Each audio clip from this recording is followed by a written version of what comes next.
Oh man.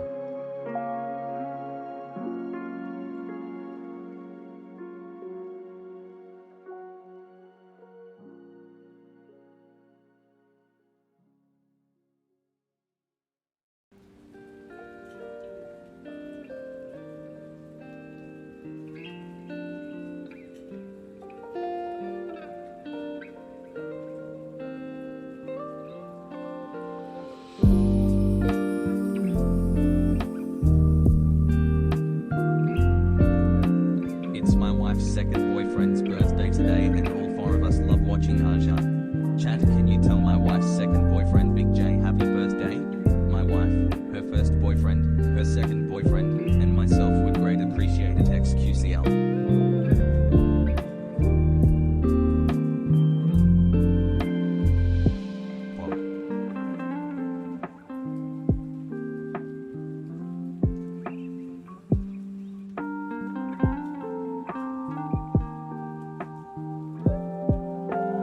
Rip in peace, Colin Powell, crab PLS, crab PLS, crab PLS.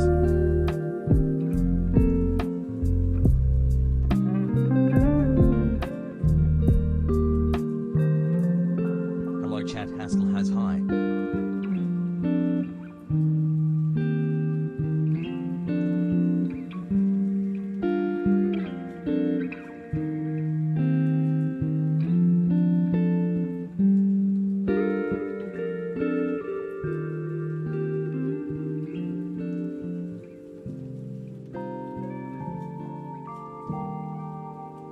I am very depressed and lonely.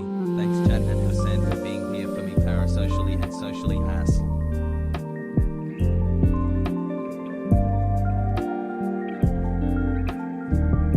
Less than 3.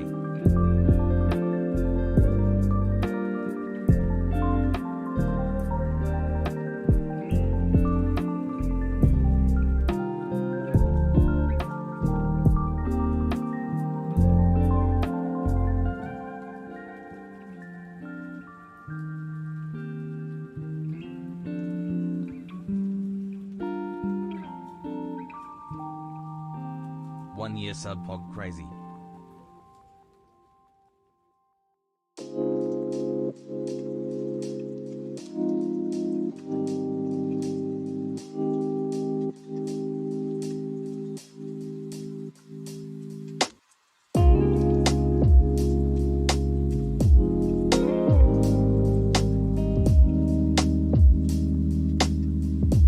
Hi chat. What's your favorite cereal? Love your Hassel.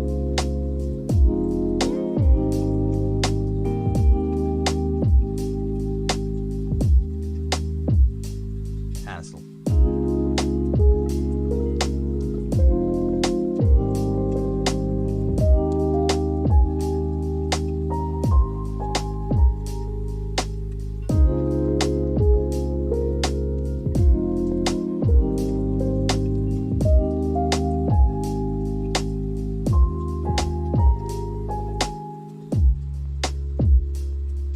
Yo Hassie. Yo chat. HasanAbi.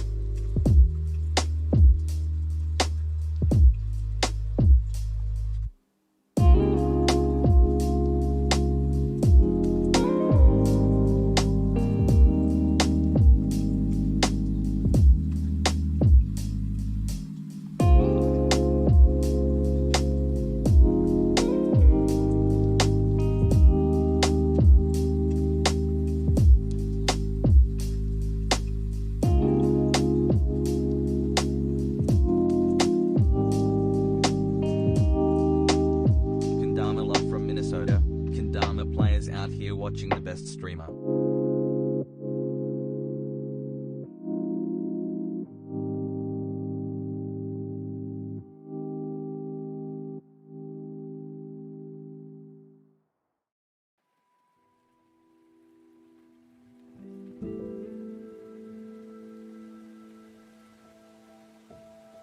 Crab PLS.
Woo, finally 1 year, I'm a real fan now, love all of you, Hasan.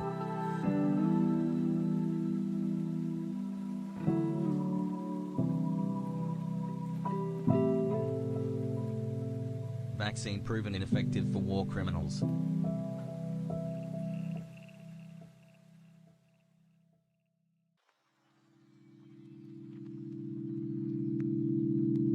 Take my money.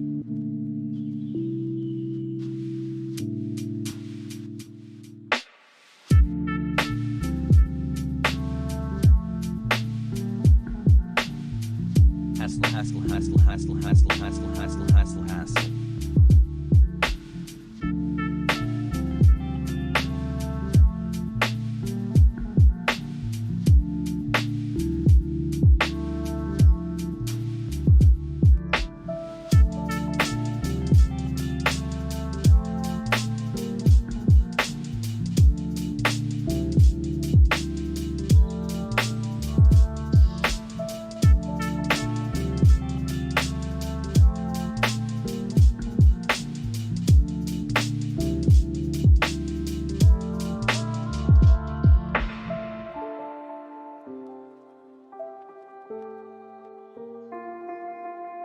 Waiting for Hasan. Gonna go watch some videos and just do a lot of commentary on his stream. It's all a meme. So now what are we waiting for? Waiting for Hasan. What will he do when he's live? Open up the casino, let the gambler in. It's time to sit. I bet we're gonna be sitting here waiting for Hasan. I used to come here for politics. Now I watch him game and yell at great names all day. God, how long have I been sitting here waiting for Hasan? Waiting for Hasan. Waiting for Hasan.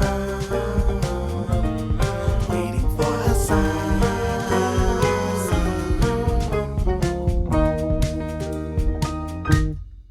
What's going on, everybody? I hope everyone's having a fantastic evening, a fantastic afternoon, a fantastic pre-noon, no matter where you are in the world. I'm Hasan Piker, and this is the HasanAbi broadcast coming to you live from mostly cloudy California, Los Angeles. It is 63, 62 degrees and cloudy here in Los Angeles, California, with a 26% precipitation. And it's a wonderful Monday. And it's a wonderful day in general. And I hope all the boys, I hope all the girls, and I hope all the MBs are having a fantastic one. You might be saying to yourself, why, Hasan? Why should they be having a fantastic one? Because it is Monday, October 18th, 2021, 11:19 a.m. And I'm a little late. I'm just like late by Top of the morning. 5-6 minutes. But, I hope everyone's having a great one, overall. Because started once again. Some of you probably Nice fucking months. hate that. A lot of you probably hate that. But ultimately,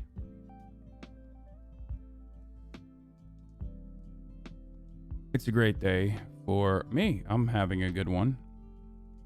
I ended the broadcast last night. I mean, this is part of the broadcast where I tell you a little bit about my personal news. And last night I ended the broadcast, and 2 more months until the know brain what I rot gets did? me banned. well, first and foremost, I fucking ordered some paleo chicken. I don't know what the fuck this is. It was just like something that popped up on my Postmates. Had some paleo chicken, and I watched some Baki. And then afterwards, of course, I watched. What do you think I Prager watched has last night, COVlD. chat? Powell is dead. Cinema is next. Crab PLS. What could I have watched? Porn? No. No. Basically a vet now. What could I have watched? What could I have possibly watched? It's my cat's birthday. How about you So happy. suck my cock?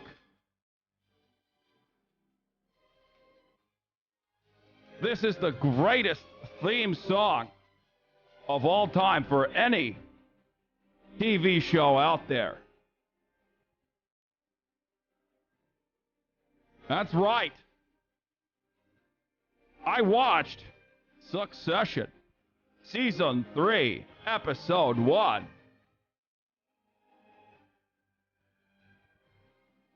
Just the absolute most slapping ass fucking theme song out of any TV show ever made. No holds barred, no Caparino, all facts, no printer.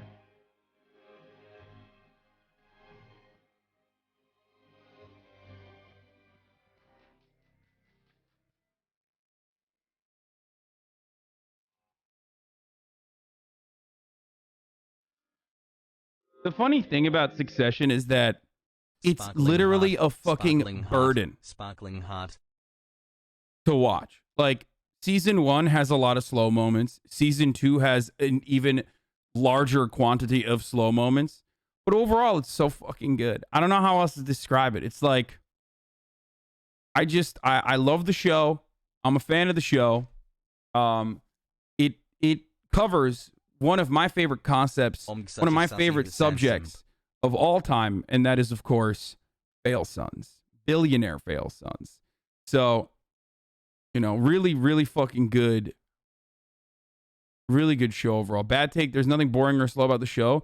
Shut up, Stans. Okay? I can love a show and then still criticize it.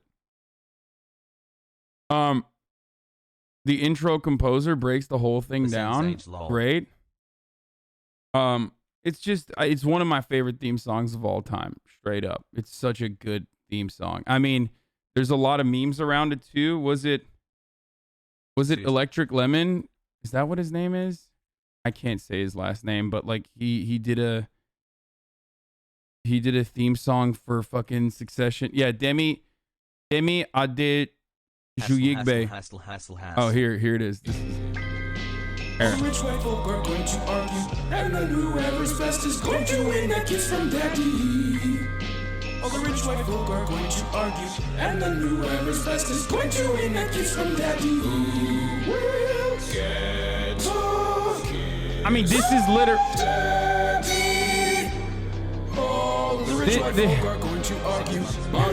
This is literally, spoiler alert, but like this is basically the entire show. Who will Daddy Roy kiss? Who will Daddy kiss? Can he trust his kids? Oh, who will Daddy kiss? Daddy kiss, Daddy kiss, Daddy kiss.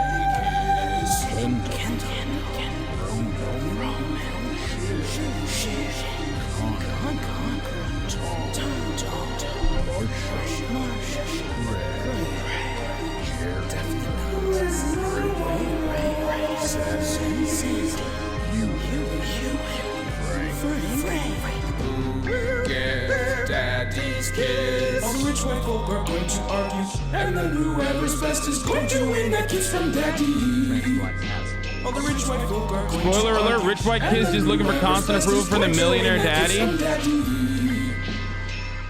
Yeah, the show is basically about the fucking Murdoch family. If the Murdoch family merged with the Trump family, okay, and there was like a Murdochian Trumpian family out there where Donald Trump Jr.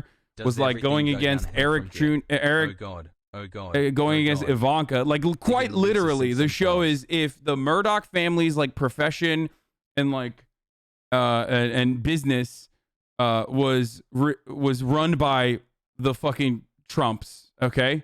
2021 America sucks 2004. Another incredible fucking hold on. Another incredible, obviously devoid of spoiler, rendition of what the show is about. Is hold on. Hey Hasan, I'm really enjoying your podcast this with recently. Ethan. It's really wonderful hearing your thoughts and positions without being stunlocked by chat every 3 minutes. Thanks again for all you do. We all appreciate you, Hassel.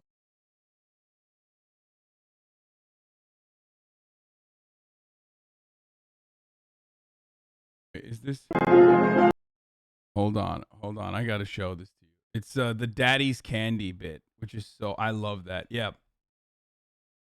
This is also great too. Here. Here, if you want to understand what Succession is about, it's literally this, okay?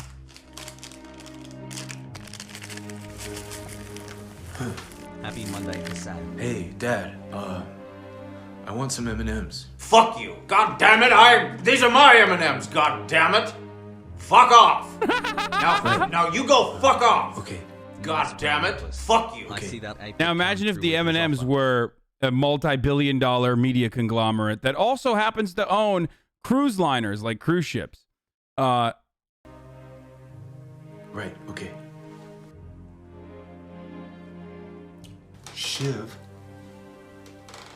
your dad just opened a bag of M&Ms. Do you think he'd give me any? Siobhan, 13 months. come here. I'll get enough for both of us. Watch. I don't want any of your candy, Dad.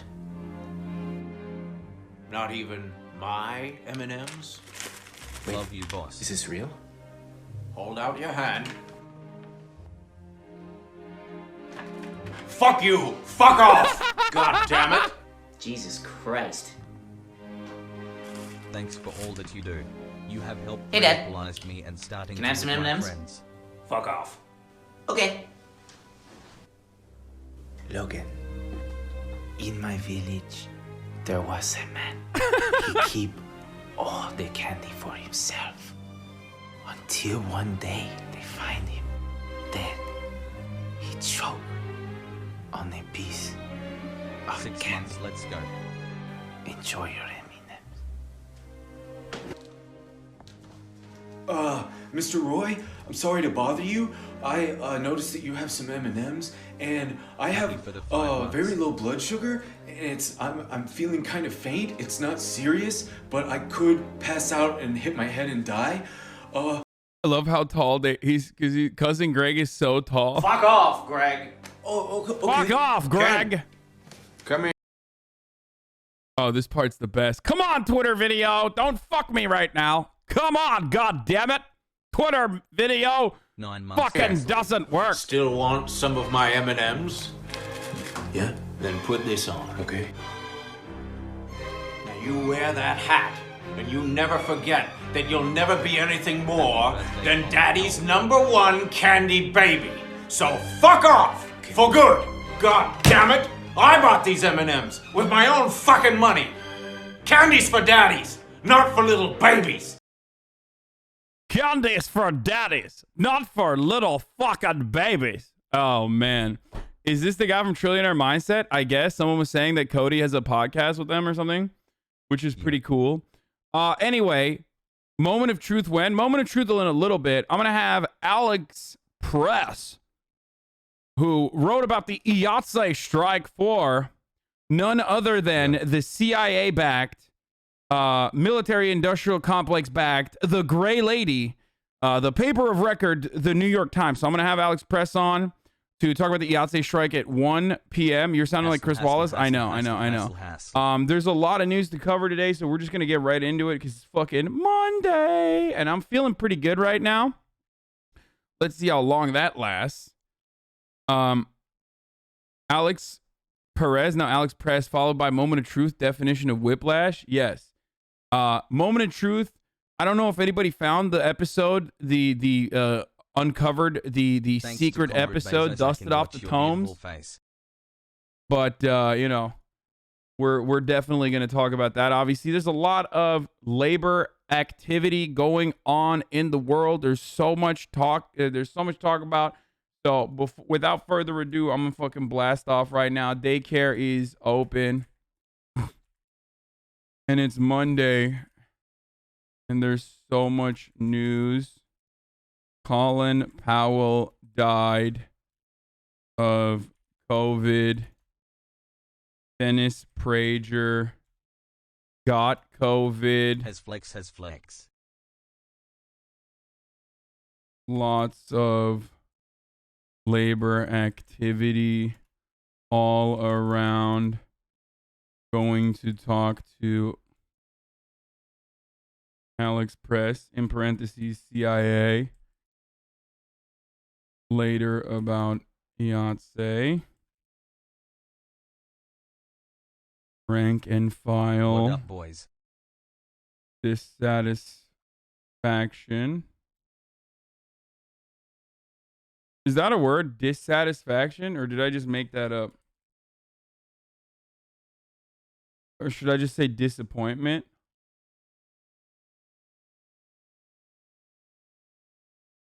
It is a real word, but like, whatever. I'll just say dissatisfaction. Most streamers just give their chatters the same old content for their anniversary. You killed Colin Powell for me. But I'm IATSE so rank and file spoiled. I love it. dissatisfaction Thank and you, Hasan. so much more Hassle. before moment of truth. www.twitch.tv/ Okay, so much more. Glad to Get start in. my brain rot journey. God damn it. Anyway, it's a word Trump Jr. hears a lot.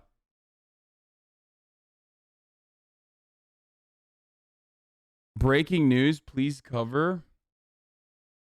Bro, people say capitalism does not fucking foster innovation. And to them, I say, Apple now officially sells a polishing cloth for $19. Okay? How dare you?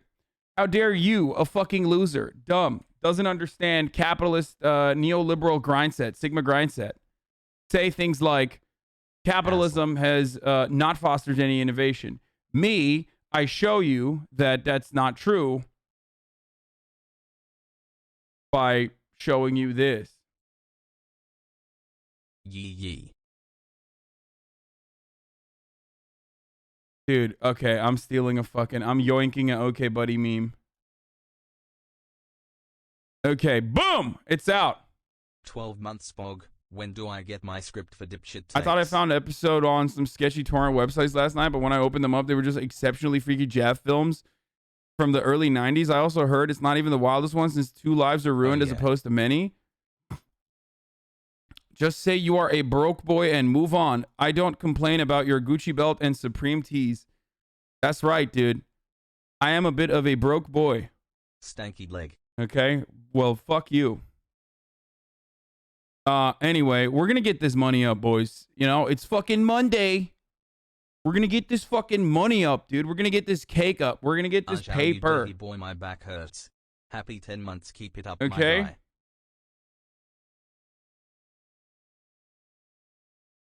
Hasan is known for how broke he is. Yeah, literally.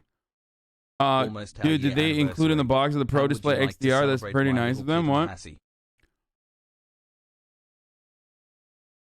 There was a girl who drowned in cum on a Jav video. You should talk about it. What the fuck? Ew. No, I never want to talk about that. Wait, was there like a new fucking MacBook thing? Is that why everybody's like, dude, you should talk about this?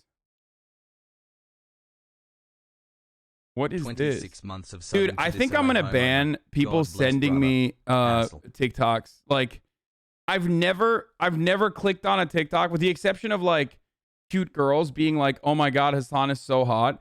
I've literally never had someone send me a TikTok where I was like, damn, what a slapper. This really improved my mood. Or damn, what a slapper. This is definitely going to, you know, be productive and change the outcome. Here, go blast this out to your friends and family, okay? Tell everybody in the land. Go retweet this, like this, engage with it. You know what I mean? What is this alt-right pipeline coming to America? Leftist TikTok. It's going to be a 55. Like, everything I see on TikTok oftentimes is just dog so, like, shit. no offense, but why do we treat the alt-right pipeline like it's something that people just, like, accidentally fall into? I'm not saying that YouTube's algorithm is perfect or anything, but I feel like if a video about hating feminists came up on your feed and you watch the video and you resonate with what's being said, I don't think that's an accident. 8-month himbo streak. I don't think it's an accident. I mean, this is not a good take. And the reason for why it's not a good take is because, like... Hassle. What the fuck? Vice wrote this article. What the fuck? Oh, come on, dude. Really? This is the title? Hasan Piker said he went to a brothel igniting sex work debate. A video of a strip club lap dance and past comments about hiring sex workers have started a discussion about exploitation. God damn it, dude. I'm gonna get canceled again. Samantha Cole writes about sex work for Vice. Like, she's on the sex worker beat, and she reached out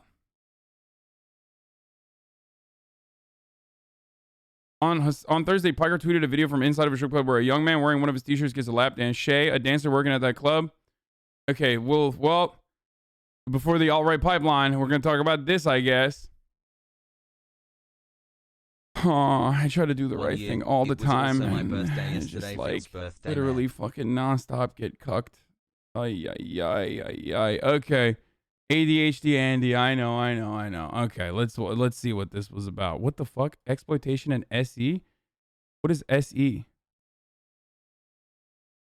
Yeah, here. Oh shit.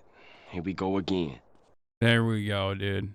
That's Colin Powell. all I had to do was follow the damn train, dude. That's all I had to do. Anyway, Samantha Cole writes for writes like the sex worker beat for Vice, and she was like reaching out this morning to my friend Shay, who's a stripper, sex worker, and about like the tweet that ignited Swerve Twitter. Okay. Tweets and past comments from leftist Twitch streamer Hasan Piker have kicked off yet another argument online about whether sex work is inherently exploitative. On Thursday, Piker tweeted a video from inside the strip club where a young man wearing one of his t-shirts gets a lap dance. Shay, a dancer working at that club, took the video and sent it to Piker. She told me that she had everyone's consent who appeared in the video to record and share it. The tweet reignited the endless debate about whether sex work is exploitation, with some Piker fans accusing him of taking advantage of what they perceive to be an inherently... Those weren't my fans. And others who claim that sex work is simply work made more dangerous and exploitative because of stigmatization, marginalization, and criminalization. One of the people arguing in Twitter thread about lap dance replied to Piker and wrote, "Just wondering why your followers engaging in the sexual exploitation of women is something you want to brag about." They then tweeted a video from a stream between Piker and Felix, who was banned from the Overwatch League for using homophobic slurs against another player. I love that they fucking had to fuck over Felix too for literally no reason. Where Piker talks about his experience hiring sex workers. I've had sex with not even experts. I've gone to a brothel, Artemis in Berlin, and I had sex with the workers there, he said. Piker has been outspoken on streams and Twitter before about sex workers' rights. I'm in a space dominated by gamers where some of the more vocal minorities have reactionary points of view against sex work and sex workers, sometimes women in general. So it comes up more often than you'd think, he told me. I did tell her that. All of this set off a debate online about whether sex work, stripping, and brothels are inherently exploitative. In 2016, Berlin authorities raided Artemis in a human trafficking investigation. Piker said that this clip is from a few months ago, but his visit to Artemis was around 2010. Some people on Twitter used as a point to argue that all brothel keeping and all sex work is exploitative, a line that sex worker exclusionary radical feminists use to make the condition less safe for marginalized workers, pressuring platforms, payment processors, and lawmakers into pushing them further to the margins. As one of the most popular and polarizing figures on Twitch, Piker regularly trends on Twitter for actions that may or may not be controversial if done by someone else. Piker was criticized after buying a $2.7 million home in West Hollywood and after the Twitch hack, which revealed that he is among the most highly paid streamers on Twitch. The general thrust of the criticism was that he was hypocritical for making a lot of money from capitalism while talking about how capitalism is bad. Articles about Artemis raid relied on police reports which said that the brothel constituted a brutal and illegal system of severely exploited dependent women. Just because the cops say they've conducted a human trafficking sting, however, it doesn't necessarily mean there was any actual human trafficking happening. During the raids, police have stolen from sex workers, brutally abused them, sexually assaulted them, and put them in handcuffs in the name of saving them. News reports about raids almost always rely on the word of a police spokesperson, but cops frequently lie to the media. They do. In the Artemis sting, the 6 people detained were accused of tax fraud and withholding Social Security contributions. I don't think sex work / stripping is inherently exploitative, Shay told me. Many of the arguments people have against sex work bring up the same conditions people in other industries experience, she said. Bad customers, long hours, low wages, and strict schedules. It's not for everyone, she said, but for her, it was freeing and often fun. Many sex workers argued that they went into the line of work not out of desperation, but because, for some people, it can pay well, offer flexible hours, and they enjoy it. All work under capitalism is done under coercive and exploitative conditions, Piker told me. I believe in improving material conditions, helping workers gain autonomy, and take more of their surplus labor value back. Consensual sex work in a safe environment can and has achieved that for many sex workers I am friends with.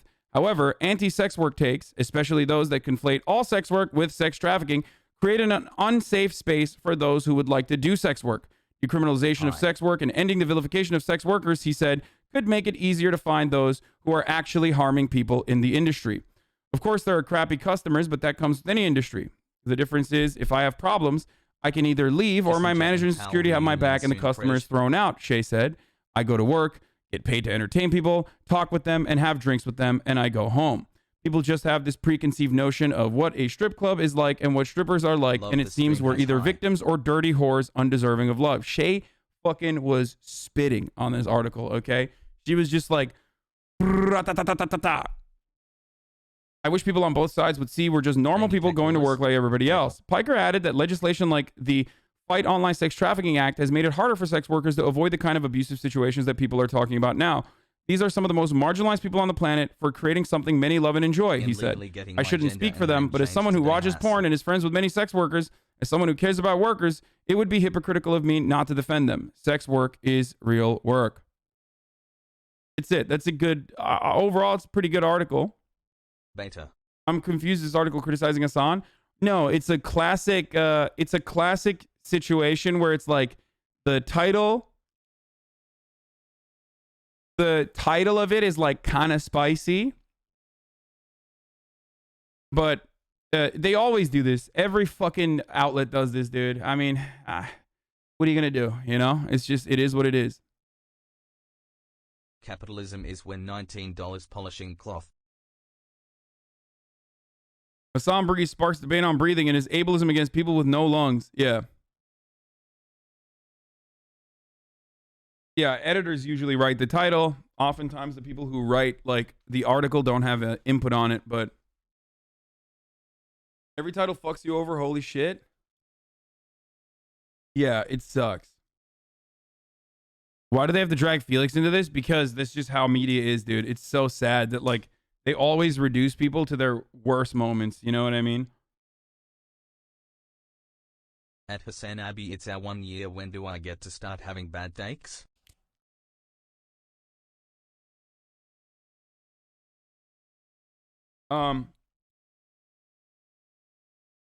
Yeah, he caught a stray right there for no reason.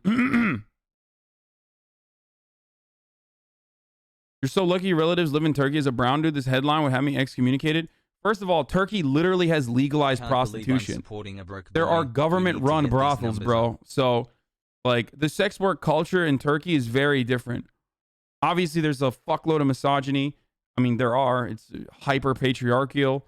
And I wouldn't say that the conditions of sex workers there are great. But it's such a wild thing to consider, I know. But there are literally fucking legal government-operated fucking brothels in Turkey. Think about that for a second. 90% Muslim country.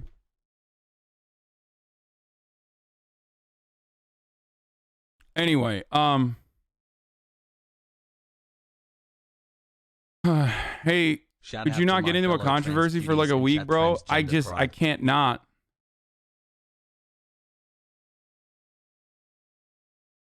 It's like crab. My last comment was a banger, but Hasan ignored it. Wild story of shitty police work in Maine. Anyway, so is this a show strictly about your drama now? Dude, I absolutely hate it when people say stuff like this because I always want to move on and I still cover a fuckload of shit that isn't just my drama. But considering the fact that I'm a fucking political commentator that has just been like getting fucked nonstop, unconsensually, mind you, okay? Unconsensually, mind you. Hey, chat, a girl told me I look like I work like out, also told me that it I happens look like to I know be some good food spots. It happens to be about, you know, important issues.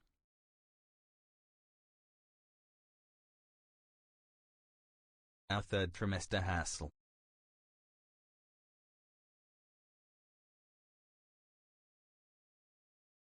My kid says she saw this brothel shit on TikTok. Yeah, there's a lot of fucking swerves on TikTok. I have no control over whatever the fuck goes on TikTok. I can barely control the momentum. I can barely control the momentum that revolves around fucking like Twitter, and I have a very active audience there. Obviously, we got Hostwit, we got, you know, a lot of media people on Twitter. So it's like impossible for me to even like remotely go near or have any say in what the fuck goes on TikTok when I have nothing on TikTok.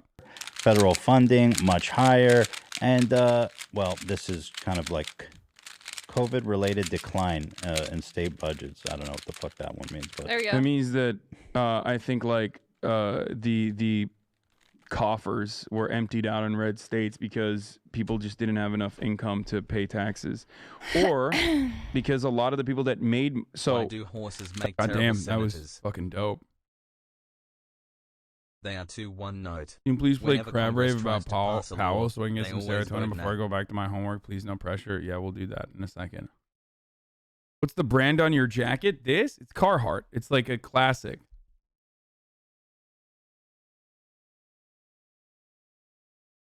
New merch is coming soon. Don't worry. Ex-CIA Robert Gates on 60 Minutes talking about Biden's handling of Afghanistan. Yeah, fuck that. I don't care. Anyway, okay, so yeah, let's talk about it. Colin Powell, who is of course most notable for and most famous for lying to the entire fucking planet about weapons of mass destruction being in Iraq for the sole purpose of lining up the coffers of the military industrial complex, and for the sole purpose of invading Iraq illegally, has unfortunately died of COVID. Colin Powell is not the worst person in that group of people, but yeah, no, he's dead now. He had, based on wrong intel, motherfucker, based on made up intel. Okay, get the fuck out of here. We'll talk about his legacy in a second, but of course, before that, the obligatory crab rave, so that people can fucking cancel me again. I know that some of you are probably just, you want me to do this just so I can get canceled. Here it is. I don't really care about Colin Powell as much as I care about Dick Cheney. I cannot wait to do a fucking crab rave for Dick Cheney and so much worse. Colin Powell, however, is still evil and created an incredible amount of torment, pain, death, destruction worldwide as his lie that he told, that he conveniently did not admit was a lie, or that he wasn't conflicted on until much, much later, and it was fashionable for him to do so, has been struck down by COVID-19, despite the fact that he was vaccinated. There it is.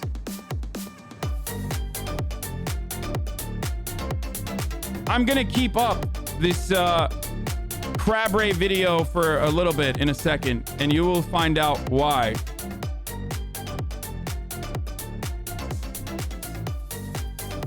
Heyo from Italy, brother.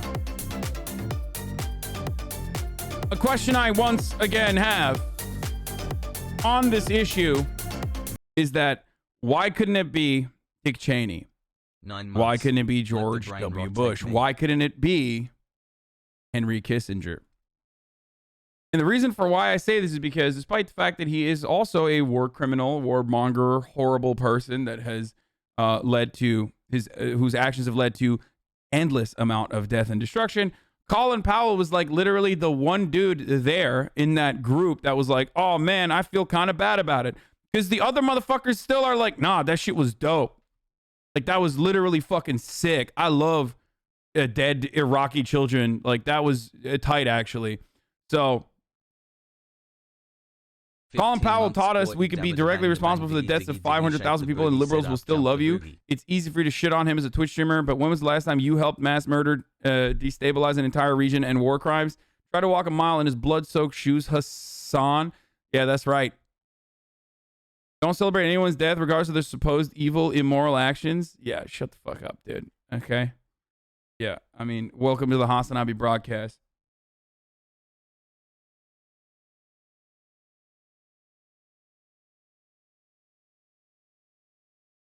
Wait, hold on one second. Sex work is real work.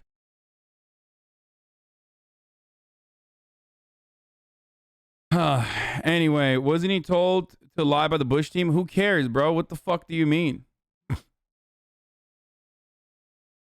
Colin Powell died first because it was the least bad. The worst people die last. 100% I believe this. I'm not even kidding. I 100% at this point straight the fuck up believe that, like, I just I think that, like, the more evil you are, the more you survive, okay? Yes, I know Jamal Bowman had some fucking shit takes on it too. Details are kind of hazy, but there are a few streamers reporting that payments have been stolen by changing the payment method bypassing two-factor. Thought you might be interested. What?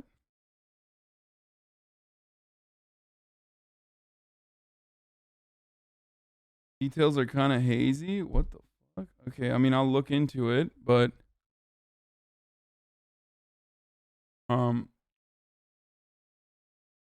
Crab PLS Powell is dead. Crab PLS Powell is dead. Crab PLS Powell is dead. Cheney must be getting adrenochrome directly into his veins because that piece of shit's never gonna die, bro. His heart gave out.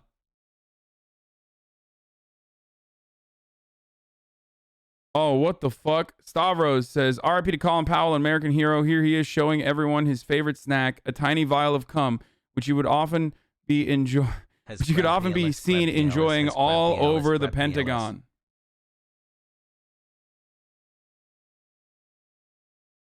That's right, dude. Also, Colin Powell had cancer, and that's most likely the most significant factor that contributed to him dying. Also, hold on a second. There's more. There's more going on. Okay. The real reason why I haven't fucking completely stopped using where the fuck is it? Where the fuck is it? Now, the real reason to actually use the crab emoji here, though, aside from Colin Powell, is my favorite problematic fave right here, dude. Dennis motherfucking Prager, okay? Who has written, of course, extensively about spousal rape and whatnot. Here it is, folks. Okay, everybody. All good. I'm broadcasting from my home. Hold on. Because I'm not going into the station as I have COVID. I was tested positive last week, and I have been steadily improving. Just tuned in, and for some reason, at no point was I in danger of hospitalization. I have received monoclonal antibodies. Feels strong, man. That's Regeneron. I have, of course, for years, a year and a half, not years, been taking hydroxychloroquine from the beginning with zinc. This baller, dude. I've taken Z-Pak, the erythromycin, as 30 months, Jesus, I'm old. Jesus. Dude, this station is kind of baller, though. It's baller. I don't like circle deaths like that. Pepler 3 months into Radical Station. I could watch the relief factor all day with this.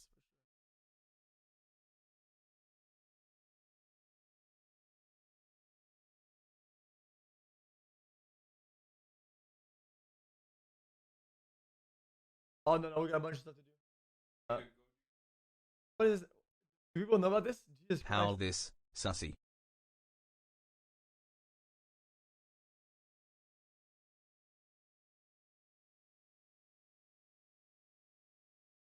Damn. Colin Powell was a war criminal.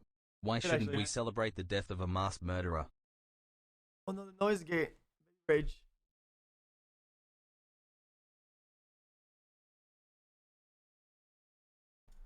What the fuck is your mic set up? Now you don't have to speak close to it at all, by the way. Oh, okay. Here, it'll pick up everything now. No, I don't have any setup. Like a webcam mic? No, I use this, but all my audio equipment that doesn't do anything. It's just plugged in, but no settings. Oh yeah, I don't do shit either. I changed the noise gate just sometimes when I have guests on. Oh, okay. So you tell me that if I upper my noise gate, it'll sound good? Well, what kind of microphone do you use? I have this. Oh, you have an SM7B? The Shure or whatever? Yeah, if you increase your noise gate and you speak closer into the microphone, if you don't mind doing that, then yeah, it'll be better quality because it's not picking up like stray sound, like random sound. Oh, okay, yeah, like the wind and whatnot. Yeah. Like the chimes you got. Yeah, that's Any what I'm tips saying. on finding purpose in life in Lost AF Sag? This place is pretty cozy though. Yeah, this is it, dude. This is multi-million-dollar house, bro. No, I'm just kidding. This is as LA as it gets, really. What? This is as LA as it gets. But you should have seen the thing that I rented. That's fucking LA and a half. I've ever seen it. What happened? Everything happened. The place is disgusting. It's like an expensive rental, and it's fucking disgusting. All right, you sit on this. Yeah. We're gonna and then when you guys gotta go, just you know, you can pull out whenever. There's another chair if you want to pull it. If you want to be on camera. I'll wait right here. Chat's Okay. Chilling. All right. Well, regardless. Unless we're gonna talk about the house and stuff. That was fun though. Who is this guy? This is Dennis Prager. He is he might die now. Actually, he got COVID. He's like a fucking terrible right wing. He's a terrible right wing commentator. He's awful. So he's like you, but on the opposite side. Yeah, but like I'm not awful. You know what I mean? Or at least I don't think I am. What is this? Okay, that's fair enough. This is Overwatch, bro? Overwatch World Cup. You know, there's only a few of these in the world. Uh-huh. You got to mention in the article about me. You caught a stray there for no reason. Oh. He then tweeted a video on stream between Piker and Felix XQC Langale, who was banned from Overwatch League in 2018 for using homophobic slurs against the insults against another player, where Piker talks about his experience hiring sex workers XQC for no reason. Like I get so mad. Damn, they went hard on this one. I mean, I fucking hate it when they do this shit. Like it's just they so went whack. hardcore on this. It's so whack. Here. Can I get a welcome to the jungle I feel XQC? like, they actually went hardcore. I feel like I'm getting a glimpse of what Felix would live like if I wasn't in his life. What do you mean? From my situation? Damn. Wow, that's ruthless. First of all, It's a little cleaner than his would be for sure. Your PC is actually in a case, but it's a halfway glimpse at least. Okay. At least. So you look at the floor. Dang, No 16 scratches. months. It's waxed up and whatnot. yeah, I mean, I think I live all right. Like I live normal.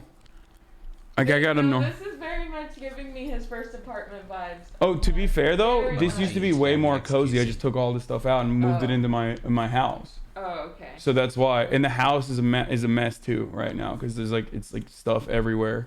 Oh well, that makes more sense. I thought this was like Prager is No. in love with chill the all cocoa. day. I mean, this is quite literally where I chill all day because this is where I Well, stream. yeah, of course, but I mean like chill, not work, chill.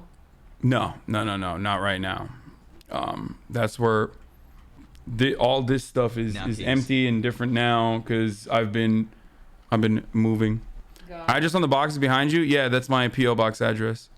Lil Krish is crying at school. Yeah, I can't believe Lil Krish. His two favorite streamers are hanging out with one another, and he's stuck at school, getting bullied in the bathroom probably. Yeah. Wait, you did the Moment of Truth too? Did you watch Moment of Truth? Nope. Did you tell X you mine his content like the Moment of Truth? What the hell is that? He's never even watched it, motherfucker. Why are you lying? Maybe I watched like an episode or two or something. I don't know. Probably not. They only had like a couple, right? Why did you No, they had like a delivery boy inside Aja? they had like fucking 30. They had like 30 episodes, but like they got canceled. I'm trying to find the episodes that were like never aired. There's some crazy shit. Oh wait, they had the unaired somewhere, just like They were never like some of the episodes never touched TV basically, or I think they like pulled them from TV. What wasn't an episode of like Ellen DeGeneres where she that wasn't aired with like Kanye or whatnot? That was terrible. No. Moment of Truth is like when I don't think Kanye was on it. It's like they asked like couples. Do you guys want something to drink? No, I'm good. Yeah, XQCL. What do you want? A Coke. Go check the fridge. I mean, I only have diet. Everything is diet, but Oh my god. Oh my god. but I have some stuff. How'd you get the guy from the article? Isn't he like #1 on Twitch or something? Yeah. This is how the rich get richer. This is how the rich stay richer. We just hang out with one another. You know, #1 and number 13 hanging out. Well, #2 technically.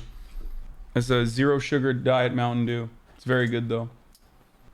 I think I'm betraying someone somewhere somehow with this drinking this 0 Mountain Dew. Why? It feels like a crime. Mountain Dew's like this cool, hype gamer drink. Like Mountain Dew is like 0. Ugh, boo, dude. It kind of tames it so hard, dude. Come on now. Okay, what we're supposed to do now, which is obligatory, especially since Adept is here too, is we got to watch Joe Rogan videos, and then we got to rate every streamer on attractiveness. Oh. No, I'm just kidding. We're not. That's it. Yeah, I forgot. That's the formula to make it on Twitch. Yeah, that's what you got to do. Isn't that what you do every time a girl comes over though? Pretty much. Pretty much what I do. I mean, I do watch Joe Rogan. I try to like. Well, because I have a lot of stuff to cover, so I try to go through the stuff that I'm trying to cover. But Joe Rogan is like the easiest one to fucking cover with like a random person who doesn't really know too much.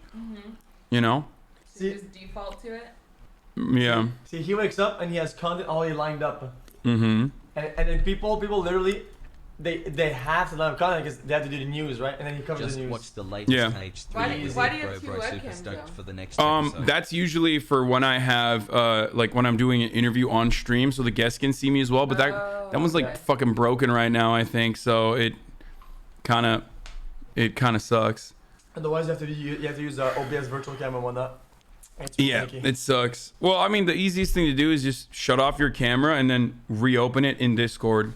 Sussy. And then just get your camera and their camera from Discord. I don't know why more people don't do that. Yeah, two cameras is the way to go though. We'll do a drip or drown stream soon. Drip or drown? Yeah, when we go like fucking purchase clothes and shit. Oh yeah, okay, yeah, I get it. So look good or drown. Yeah, drip or drown. Yeah. Number 13 uses a webcam. Number 2 uses a webcam too. We have the same webcam, right? Yeah. Yeah. We have literally identical setups, except for my circular. You have 3 monitors and a stand-up desk. You're actually kind of nicer than his. Yeah. This is one of the most Norman memes I think I've ever seen. Don't speak ill of the dead. Don't be an asshole while you're alive. You don't like it? Yeah, but I hear the message. It's just that sometimes when you put something so a good message in a very bland way on an exciting meme, whatever, it comes across as like Norman. It's like Normandy. I mean, it is Normandy. Well, politics memers are gonna be doing like Normandy memes, but because it's like politics, it's never actually Norman, because oftentimes like the shit that we meme about are so different than what other people are talking about. You know what I mean? Unless it's like a fucking congressperson pulling out like one of those like Scooby-Doo, you know, like you pull the fucking mask off. Yeah, you pull the mask off. Yeah, that's a classic. And then they go, oh. Yeah. Yeah, I get it. That's funny though. That's a good meme. Yeah. An actual good meme. Another good meme is running an ad break at the top of the hour. I don't know if you know that. Yeah. Mine's automatic. Yeah, I know. Mine is not. I run it myself manually at the top of every hour. That sounds like labor. Yeah. And of course, there are ways to avoid those ads, some of which I cannot say anymore. So subscribing is one of them. Subscribing is one of them. That's true. For $5 or for free if you have a Twitch Prime. That's right. Anyway, that's one way to do it if you want an ad-free broadcasting experience. There's other ways too. I don't know how. Here's the ad break now. Man, your chat always has this thing where they type only one word, and they do Pepe La. Yeah, they always do that. They're saying Pepela AD. I don't know what that is. They're saying Pepela AB. Pepela AB. What could that be? What could that be? Abovi? Yeah, it's like Ablager. I don't know. I don't know what that is. That's funny. Yeah. Turn XQ off 2x speed. This is like That guy's been spamming them for the past hour. Yeah, I read him. Finally I read him. Finally I read. I know you acknowledged him. I did. That's so nice of you. That's like, I mean, it's a good meme. Anyway, so yeah, Colin Powell died. He died. I thought he was dying. No, Colin Powell, not the white guy. Do you know who Colin Powell is? Nope. Who does that? It sounds like a meal you get at a. No, Colin Powell was a statesman who, wow, what a fucking title, dude. Colin Powell, trailblazing soldier and statesman who made the case for the Iraq invasion, dies of COVID at the age of 84. Yeah, made the case for Iraq invasion, as in very publicly lied to leaders of the international community, okay, about Iraq having weapons of mass destruction, which was a complete fucking fabrication, complete lie. so that they could justify invading Iraq, which led to, you know, millions and millions of people. But how did he know that they had him or didn't have him? Well, because it was faulty information. It was like not even workable intelligence. It was just like completely. Watch Vice. I know you guys like watching movies and shit. I like Vice. I just think sometimes they're kind of. No, not Vice News. I'm saying Vice the movie by Adam McKay. Oh, okay, because Vice, sometimes they're kind of off the handle. And I think, do you like Vice? I like Vice. I mean, I like Vice, and sometimes I don't like Vice. See, I like the very informative stuff. I like when they're very like under the point and they're investigating stuff. That's what they do good. And when they do bad is when they're all their drug shit is kind of weird. Like all of the like mushroom shit is kind of weird. It's I don't know. It's not the best. He thinks it's Vox. No, Vox doesn't do like a lot of mushroom drug shit. I think that's Vice. Vice does that. No. But yeah, no, Vice used to be really good. Like their old stuff, you would not be able to show on stream. Like they used to they would just do like insane documentaries about like crocodile in Russia. Oh yeah. I saw it old Vice. Now Vice is more tame. They've tamed a little bit. Yeah. I want to get Dave's chicken. Yeah, it's the best. I love Dave's chicken. I eat it every day. Like, I mean, not every day, but whenever I order food instead of making my own, that's what I do. That's what I eat. Oh, I love Dave's chicken. When you just push everything. Everything here is just like unimportant at this point, you know? Damn. Okay, well, continue on. Anyway, so Colin Powell, who's being written about very nicely here, who was the former Secretary of State and the chairman of the Joint Chiefs of Staff. He died from COVID complications at the age of 84. So he was vaccinated, but he also had like, I think some kind of cancer. I forget what it is. And he had a weakened immune system following a struggle with multiple myeloma, a cancer that directly affects the body's ability to fight infections. So despite the fact that he was vaccinated, he still died at the age of 84 from COVID. And regardless of how the media is choosing to celebrate him and his past and his history, the real momentous occasion was when Colin Powell straight up fucking lied to the entire planet about yellow cake and weapons of mass destruction. Oh, is that where the meme comes from? The Norman meme? Or like, oh, somebody died, but you can't make fun of the dead or whatever? Yeah. Because it's bad. Okay. Well, I think my take is like, if you're news, you report whatever. And yeah. I don't think that because you don't say bad things when somebody was to die, it doesn't mean that you also have to say nice things either. I think if you're reporting, you can be neutral about it, right? And just say this person has passed away, right? And not say this person who this that has passed away. I think being neutral about it can be pretty good. No. Always yay. Yeah, I mean, news can be neutral, but there's also a lot of power in that neutrality. Like, for example, if a really horrible monster dies and you don't actually cover the monstrous actions that they took, specifically war crimes, for example, well, then you're kind of running cover for them. And the thing I always talk about is that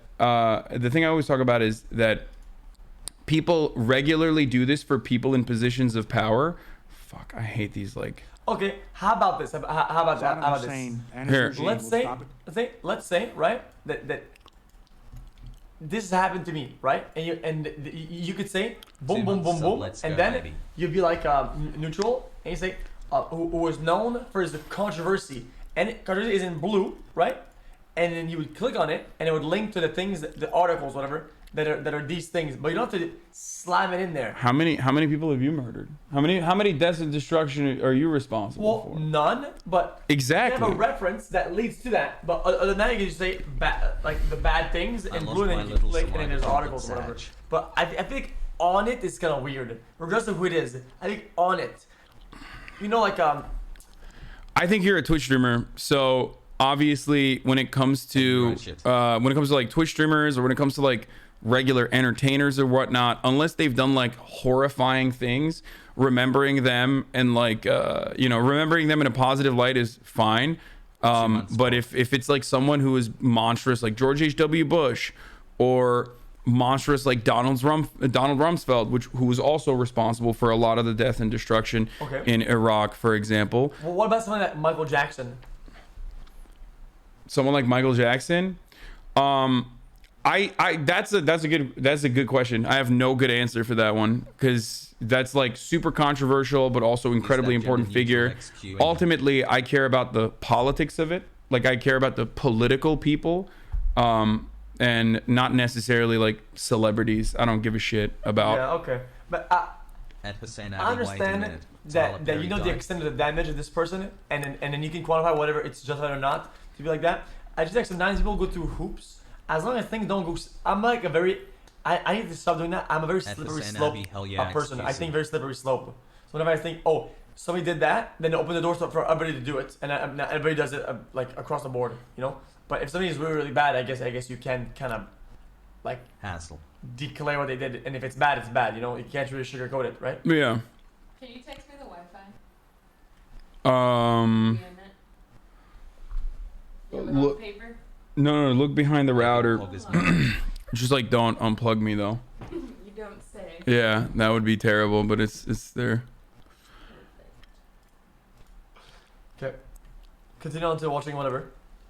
Desert Storm trading cards featuring Colin Powell. What is this? Desert Storm. Oh, they had Operation Americans love doing shit like this. Operation Desert Storm.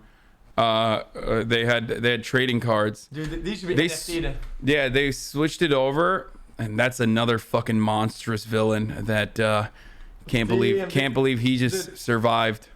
Dude, imagine that you pull like the biggest monster. Dude, come on, it'd be kind of hype. You know they're monsters. If you're gonna hype, you get a pack of cards, you get a bunch, and you pull the biggest monster, like war disgusting Andy. Holy shit! Dick Cheney. And foily. Yeah, no, the Dick Cheney would be the worst one. A Stallion helicopter. They also have a CH-53 helicopter. I mean, this wasn't even a fucking war. The Desert Storm was like nothing. You know what I mean? Here's the scene from Vice. Here, you should definitely watch the movie from 2018. We've been working with these focus groups and advertising executives to try and sell the war on terror. I'll reiterate, we are still being recorded, and there still may or may not be clients back behind the two-way. These guys are pretty sharp.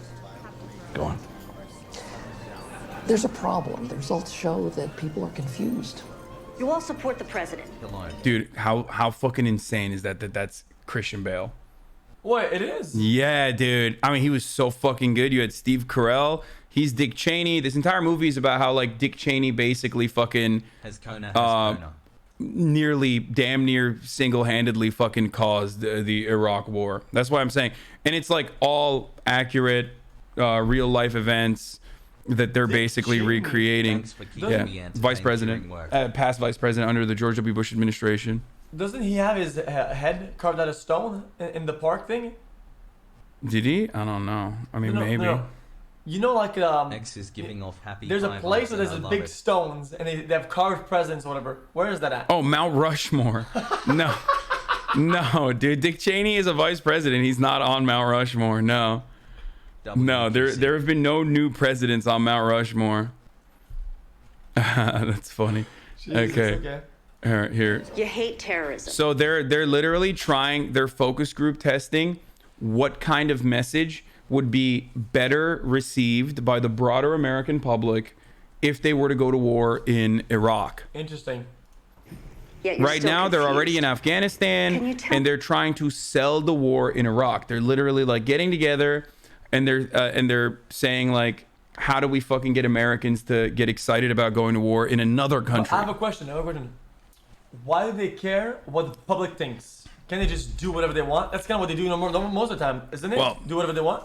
That is a really great question. Do you want those? No. Those yours, all of them. They're yours now. Oh, sorry, too late. That's a really. From your PO box? Yeah. Oh, okay. Well, I mean, no. Christine's a friend. Like Simply Neological, she sends them. Oh. Yeah, she doesn't only send them. What do you mean? What does that mean?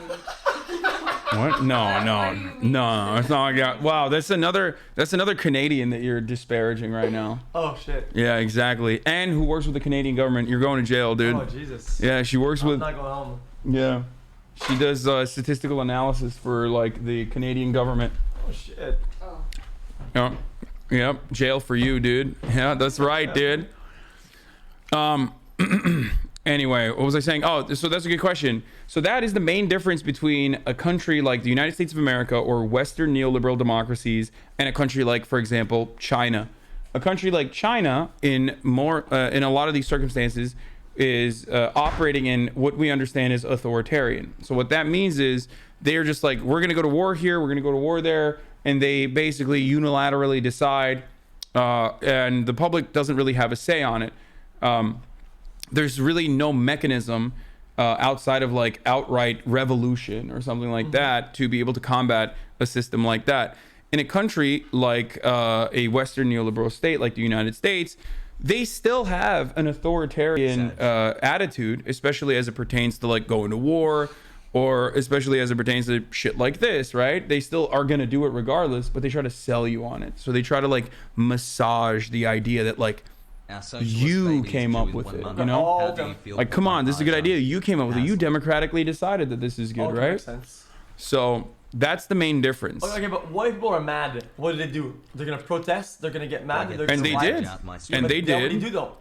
And it doesn't matter, because then the police come in and they fucking say, shut the fuck up. This process is known as, well, before the police, the process that the media engages in.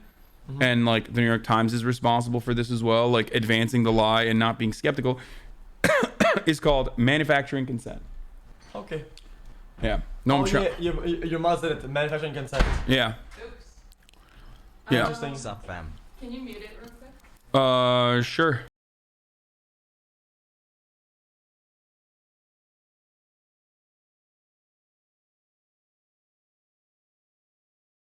A whole year. Whoa. Less than 3. Israel's one. You gonna do that? Okay, I'm unmuted. I'm just letting you guys know. And then we'll give it back, right? Yeah. And then we'll go. And I'll go again. Yeah. We get some food. Oh. Tim Pool said you didn't go on the podcast because you were concerned. Okay, I'm turning off the noise gate and stuff. I'm turning it back on. You guys are good, right? Are you staying here or are you going? What's happening? Oh, okay. All right. I'll take the noise gate off then if that's the case. Love you, Sam. But wish you happiness.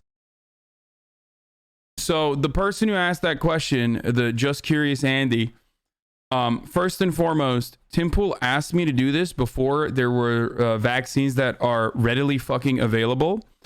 And also, I always told him that I would be perfectly comfortable and perfectly capable of doing his podcast as long as we were doing it on the internet. Like, it was at the fucking peak of COVID. He wanted me to travel across the fucking country and like, he wanted me to travel across the fucking country and go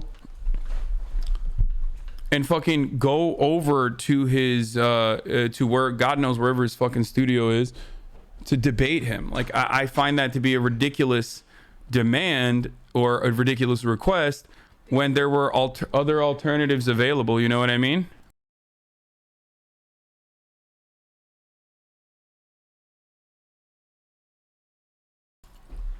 Anyway, well, you want to go to this podcast or debate him? This dude wanted me to, go on his podcast, and I was like, yeah, of course. And this is like in the middle of COVID. No fucking vaccines are available yet. I think it was like in the fall when like cases were fucking skyrocketing too. And he was like, do my podcast. Would you like to do my podcast? I was like, yeah, sure. And then he was like, all right, you need to fly and we'll put you in a hotel. And you need to fly over to the other side of the fucking country, when I'm like living with my mom at the time too, and I'm like, and there's no fucking vaccines available. I thought that was an insane thing. I was like, dude, let's just do it over Zoom. He's like, no, we can't do it over Zoom. Why not? Why the fuck not? Yeah, why not? Yeah, he just didn't say. He was just like, I can't do it. And he had other guests on video call for his podcast too, so he just lied. He said he doesn't have the capabilities of doing a Zoom call.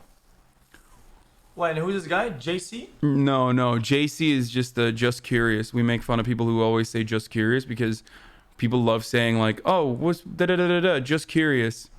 Okay, when I say JC, I always think of Jesus Christ. No, yeah. Jesus Christ. JC. My main man. Oh, yeah, they have like a long dialogue right? And it ends like in sort of a question. It says, just curious. And it's like, they're never just curious. Yeah. You're literally like, you literally pumped it full of fucking psychotic shit in the middle. Like, that's not a question. You're like trying to attack me. So, you know. Pope dropped a bomb on the world. Oh yeah, Pope is like, I love socialism. Socialism is sick. Didn't he? Oh. Yeah. Oh no. Yeah, the Pope said that. I mean, the Pope has like always been. Wait, the actual Pope himself? Yeah. His name was Pope Bernard? Francis. Pope Francis. Oh. Yeah. Yeah, he says he dropped this fucking bomb. He says, I ask all the great pharmaceutical laboratories to release the patents, make a gesture of humanity, and allow every country, every people, every human being to have access to vaccines. Straight up, I agree. Bill Gates said no to that, by the way. He was one of the people, he was one of the main people that were like fucking advocating to not do that. Yeah. Wait, isn't the one that like said that something like this could happen or whatever? Isn't the vaccine like a solution? He did, but he was also, okay.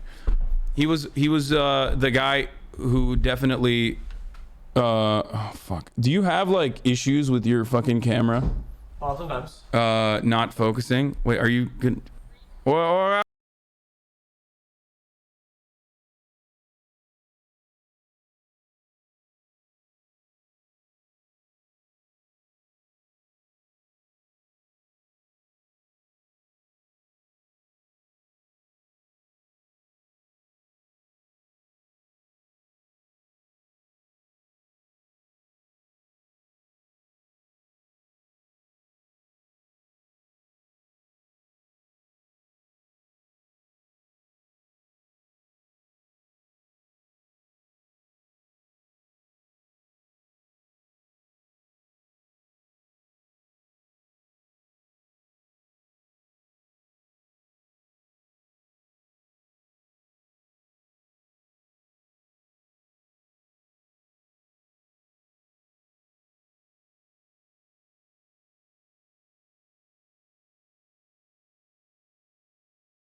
listen, there's a lot of secret stuff going on, okay? So we gotta fucking be, Android Andy. We gotta be sussy a little bit, okay? Yeah. For maximum juice. Anyway, this has turned into a Snoop Dogg stream. Okay, shut the fuck up, chatter. I did mean to mute on purpose. Anyway, all right, let's keep going. Yeah. So, Pope also says, in the name of God, I ask great extractive industries, mining, oil, forest, real estate, agribusiness to stop destroying forests, wetlands, and mountains, to stop polluting rivers and seas, and stop poisoning food and people. I mean, this is like what a fucking real man of God is supposed to do, right? Yeah. Like, this is like, Christians fucking love Christianity until like a Catholic leader literally fucking advocates for what Christianity is supposed to be. If you like if you're gonna behave like Jesus Christ, all of a sudden everybody's like, yeah, no, fuck that. Jesus Christ was a pussy actually, and he was a fucking socialist piece of shit. His hair was too long. His hair was too long. You know what I mean? Yeah. I'm not very religious. I don't know if it is very common. To me, this looks like a spoken word. It looks like a slam. He's about to rap, spit some bars. In the name of God, I ask financial groups and international credit institutions to allow poor countries to assure the basic needs of their people, and to cancel those debts that so often are contracted against the interests of those same peoples, Spitting bars. This is actual fire. No, it's not, dude. Wait, hold on. Hold on. What kind of beat can we rap on this? You gotta put the what was it again?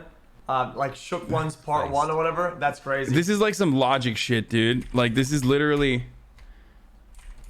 Okay, I think this is fine. I think this is the best song to rap over it. Jesus. In the name of God, I ask the great extractive industries, mining, oil, forests, real estate, agribusiness to stop destroying forests, wetlands, and mountains, to stop polluting rivers and the seas, to stop poisoning food and people. This is so bad. It's literally like, you know what this is? It's like fucking backpack rap, dude. It's so bad. It's so bad. Penis rap? No, it's like flowing like gravel, flowing like gravel. Right rappers are back in a big way, dude. Okay. Okay, you ready? Are you gonna do this one? You gotta do it. I can't participate. Do it. No. In the name of God, I ask. The media, stop the logic, post-truth, disinformation, defamation, slander, the unhealth, attraction, the dirt, the scandal, to contribute to human fraternity and empathy with those who are most deeply damaged. Woo! Yeah. Damn. Bars. This is the whitest I've ever been, dude. Take that W banner off. You don't deserve it. This is a full-blown W stream. You see my banner, dude? Is the climate plan gonna be cut because of that's Judge Aden. No. That's mine. He stole it from me, dude. I'm the real W streamer. He's a fucking L nerd, dude. That dude. Yeah. This is anything I think TikTok. Oh, you do have a TikTok. Do you tick a lot? No. Oh, okay. Not even remotely. I don't do any of that. What? Women are hoes and don't deserve to come? I said it. Okay, dude, I'm trying to keep this shit together currently, talking about relevant, newsworthy things. Meanwhile, you motherfuckers are like literally desperately trying to change the subject to like irrelevant shit right now, okay? I'm trying my best here, boys. But you're killing me. That's the Sigma tweet. Yeah. Anyway, how is this socialism? These are the worst kinds of motherfuckers in my community, but like they're not even in my community. They come in and they're like, bro, every little thing you're supposed to do is supposed to be like advancing socialism. And it's not even like advancing socialism, but it's like advancing my understanding of socialism immediately. It doesn't matter if you fucking stream 8 to 10 hours a day and in which you do you cover a broad scope of subjects. It's always like, how is this socialism? Shut the fuck up, dumbass. Oh, it has to be always to the point, always maxed out. Yeah, that was the dumbest thing about the house thing too. Oh, they meant the Pope? Oh yeah, no. I joke about saying the Pope is socialist. Yeah, it's not. It's not actually socialist. It's just like his values are definitely not aligned with the capitalist establishment. Anyway. Eliminate the bourgeoisie now for weird. Yeah. I'm like a white boy autumn rap. Felix, please make him game. We're starving. No. Yo, we are. Have you played Back 4 Blood since it came out? No. Why not? I didn't like other shit. Also, there's a couple of new games that there's like a weird like Space Tarkov's really sick. Space Tarkov? Yeah, it's like everything you don't like about Tarkov is like not in it. So all the lack of like clarity. It's almost like a Fortnite looking Tarkov. It's pretty sick actually. Two Goats House. Ah, interesting. What is it called? The Cycle Frontier. It's actually sick. Someone plays it, I'm entertained. I like it a lot. Okay, I'll take a look at it. It's called Cycle. Okay, got it. Why is there a furry popping up on the bottom left of the screen every now and then? That's my fucking that's my dog and my brother's dog, bro. That's like a mascot for the stream. Anyway, the Pope is literally advocating for UBI and more labor rights. Base Pope, yeah. So of course Catholics are fucking pissed because he came out with this. Evo Morales once gave him a hammer and sickle. Jesus Christ on a hammer and sickle too, by the way. Like, he's definitely Okay, but accepting a gift doesn't mean you approve of it, is it? No. He is though. I mean, dude, if he's accepting that gift and also says shit like this, then he definitely approves of the ideas. Yesterday, Pope Francis gave a speech calling on ending the weapons manufacturing industry, debt bondage of poor nations, and all sanctions, saying it's a form of neo-colonialism, while also calling out the present system for its relentless logic of profit. And of course, every fucking conservative and every Catholic that's like, oh, I'm actually really religious, was like, yo, fuck this Pope. Like, he fucking sucks. Okay, maybe what are they gonna do about it? They can be mad. What then? They're gonna be I mean, they're just gonna be mad, and they just like kind of avoid him for the most part. They just like don't talk about him for the most part, because it's like immediately hypocritical that a person who is like put in a position of power because of like their knowledge over the religion, like he's the most powerful fucking religious figure in Catholicism, and he's saying all this shit that goes completely against like the majority Catholic nations and their understanding of the world. Okay, question then. When the Pope speaks, how can people listen? Does he tweet? My don't say it out loud. My brother. Hold on. Anyway, they're threatening to primary the Pope now. They will say they got to the Pope, yeah. And then the alt-right Q-fucks think he's a communist pedo. Yeah, exactly. Well, alt-right thinks everyone is fucking... So how does he spread the message? Like, does he go on his little post and he speaks in the mic, or does he tweet, or does he say that Facebook? He does everything. I mean, this motherfucker literally, the Pope is supposed to go all around the world. He like washes people's feet and shit to show humility. I mean, that's how he spreads his message. He's the fucking Pope. Okay. You know what I mean? He tweets, he does a bunch of different things. As a Catholic and a socialist, thank you for calling out how base Pope Francis is. I mean, he's pretty decent. That doesn't change the reality about like Catholicism or the Catholic Church and pedophilia, but you know, he does all of that shit. He has an Instagram too, apparently. Like X's question, dude, very clear and concise. Great questions. Interesting. Yeah, I mean, he's also Latin American, so there's a lot of fucking socialism that happens there. You know what I mean? Anyway, but they're fucking mad. They're mad because they feel like this conflicts with the way that they understand the world, because they've been subjected to capitalist brainwashing their entire lives. I don't even fault most people for the most part, because like this is just the world that they were born into. They can change though, but a lot of people don't want to. He seems based until he talks about abortion. Yeah, he's the fucking Pope. Of course he has like, bro, we are talking about the literal fucking Pope, dude. The #1 Catholic on the planet. Of course he's gonna have shitty views about LGBT to a certain degree, and of course he's gonna have shitty views about abortion. Like that's not even where you are. You're ridiculous. Like what, you think the Pope needs to like, you know, be fucking gay and shit and like be like, yeah, I love abortions, please do more. Is that what you expected? What if one of the popes, the most influential, decides that he feels now a different way about some of these topics, and he voices that? Does he get cast out? Does the people go crazy? What if the one that's supposed to push some of these core values of that religion or core fundamentals, like some of the stuff regarding like LGBTQ or whatever, right, and goes against what the people have been saying, and boom, does he get like kicked out? Does he stop talking or whatever? I don't know. I don't know what the actual process of like, you know, changing the Pope looks like, but I know he's Argentinian, not Italian. I don't know what happens like when the clergy or whatever get fucking upset at the Pope and they want to change it. I don't know if they can. Like, I don't know if they can like literally I don't know if they can like excommunicate him or change him or anything like that. They can't. The Giga Chad just he fires them. They don't fire him, he fires them. Yeah, exactly. I mean, for the most part, yeah. Argentinians have heavy Italian roots, by the way, so the impression isn't the worst. The Pope is pro BLM. Catholics believe the word of the Pope is inspired by God, so if he decided to fully support LGBT rights, it would technically be considered canonical. Yeah. The Pope isn't elected based on knowledge. He's elected to power by cardinals after they all pray. They can't talk about it, and after praying for guidance from the Holy Spirit, they vote on who it is. Which Motherfucker! Makes Catholics mad that Francis is God chosen.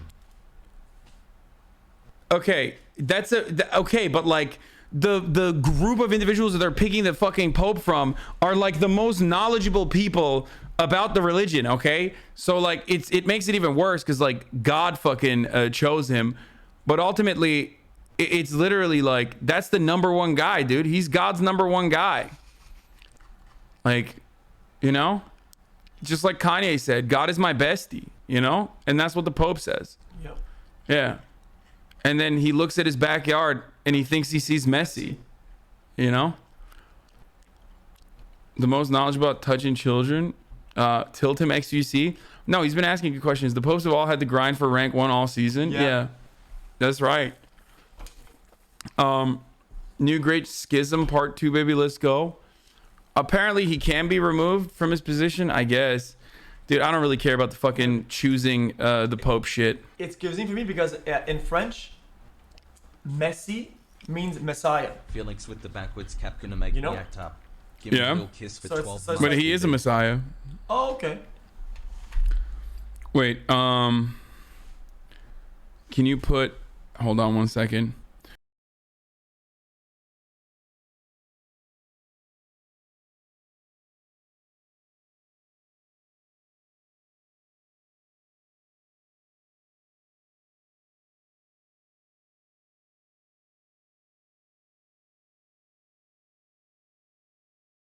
The official position of the church is not that. Questions for XQC. Will fill every pothole in Montreal with your millions of dollars on mine? Will you fill every pothole in Montreal? Felix, come back to level and fill up every hole. Oui. Chat, link him the smallest pothole in Montreal. Link it to him. What is that? It's a video of a. No. No. It's a meme. You're not gonna find it. No, you're not gonna find it like that. Someone needs to link it. No? Okay. He's got 2 phones, dude. Tell X to stop fake laughing. Damn, dude. He called me out. This Montreal potholes. Is this it? That's one of them. What the fuck is this, bro? Why is this like this? Merde. Chris n'est pas la merde. Look at that. It's actually a good video. That was a dog shit pothole, dude. Just watch. There's a bunch more. Wait, do you just like sit around and watch? You are aware of this video with 9,000 views, bro. You watched this video already? Yeah. You just sit around and watch Montreal Potholes? Yeah, of course. Oh, what the fuck? Damn, dude. Canada really is America, bro. I swear to God.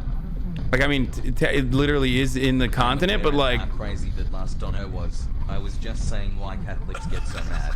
It's not because they like... Tabernacle! It's because by their own doctrine, God literally chose him. So to go back on that or try and get him out would break the church.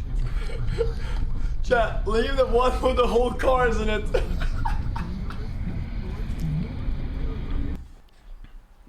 That's insane. It gets fixed every spring. That one. From Samir in the chat. Where Some guy named Why Samir. did you have a Finnish flag on the table in the background? Just He said this one. Finn smile. Aiden, need de Pool, Montreal, Quebec. What? Bro, that's not a pothole, dude. This literally looks like the road. Oh my god, his car's smoking, dude. Wait, that's not...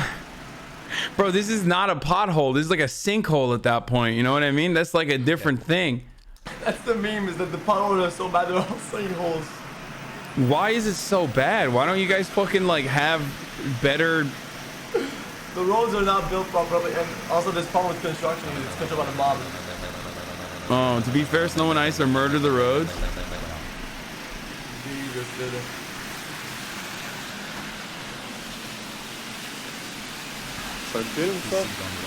This is crazy. What the fuck? Bloc Québécois need to do something about this. What the fuck? The mob runs Montreal. They filled this one with bricks. This account is funny. 19-month anniversary. What the fuck? Fill him if you got him. They just patched it up, dude. That's crazy. We are stupid about research when it comes to how we build roads. Yeah, that's nuts. Salt fucks this shit up every winter. Oh yeah, true. Whatever chatter mentioned about the abortions, pretty sure this current pub has been the first to allow to use a condom, so at least he's allowing some birth control. That's crazy. It's the fucking conditions, right? It's like the I'm just like putting my hand over just to be safe. You know what I'm saying? No, we're chilling. All right, let me get my phone back then. Yep. It's the wait, you didn't do the thing that I Yeah, because she's not picking up the fucking phone. Okay, never mind then. It's fine. We'll do it later. Ask Felix how long has he been wearing those pants? How long have you been wearing these pants? Oh, just one day actually. They're brand new. They're 5 washed. months hassle. They're brand new, boys. They're washed. Okay. XQC is Bloc Québécois. Oh my god, dude, you were in it. You were in the fucking... Jesus. Yeah, they put you out as the fucking main man. Jesus. Yeah. That's such a good picture. The mountain of level. The lion of level. Jesus. Is here to save. Is going to separate Quebec from Canada. Yeah, I'm gonna save it. Do people even want that? What do you think? Do you think it's good if they're separated? I think it's trash. I think it's stupid. I think it's gonna be like the Brexit. Yeah. Was the Brexit good, by the way? Was it, is that a No, good it thing? was fucking terrible for the UK. Like absolutely terrible for the UK. Holy wow. Yo, congrats I on just Bethesda got for getting the chills. Montreal street construction Hasan on contract. the same video. Absolute chills while we are How come writing your for chat is you always... at Yo, chat? Can we get some Donny RP? Why don't you have one Holy scroller cow, I'm chat and one excited. stopped chat? Only smartest percent frogs will understand. I do. Wow. I mean, I do that. I stop this and this keeps scrolling usually, but sometimes I forget. Okay. But yeah. Please ask XQC where you can try a decent poutine in LA if such a thing exists. No, it doesn't. You can't. Why would he know that? He never leaves his house. Also, you just wouldn't be able to because the cheese the cheese curds are really hard to get, Oh, and they're not gonna get the Quebec vibe. yeah.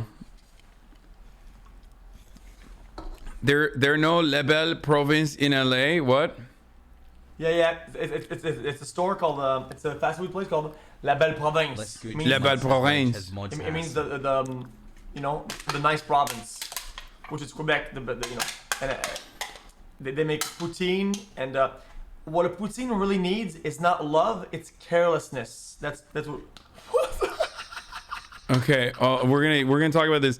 You in 15 minutes, I'm gonna have Alex Press on, who wrote for the New York Times about the IATSE strikes. Can you skip this SNL And skip, please? also before that though, we got to talk about this that's going on right now. So there's a lot of strikes happening all around the country right now. One of the most prominent ones is the John Deere strike that's occurring right now. John Deere is a famous manufacturer of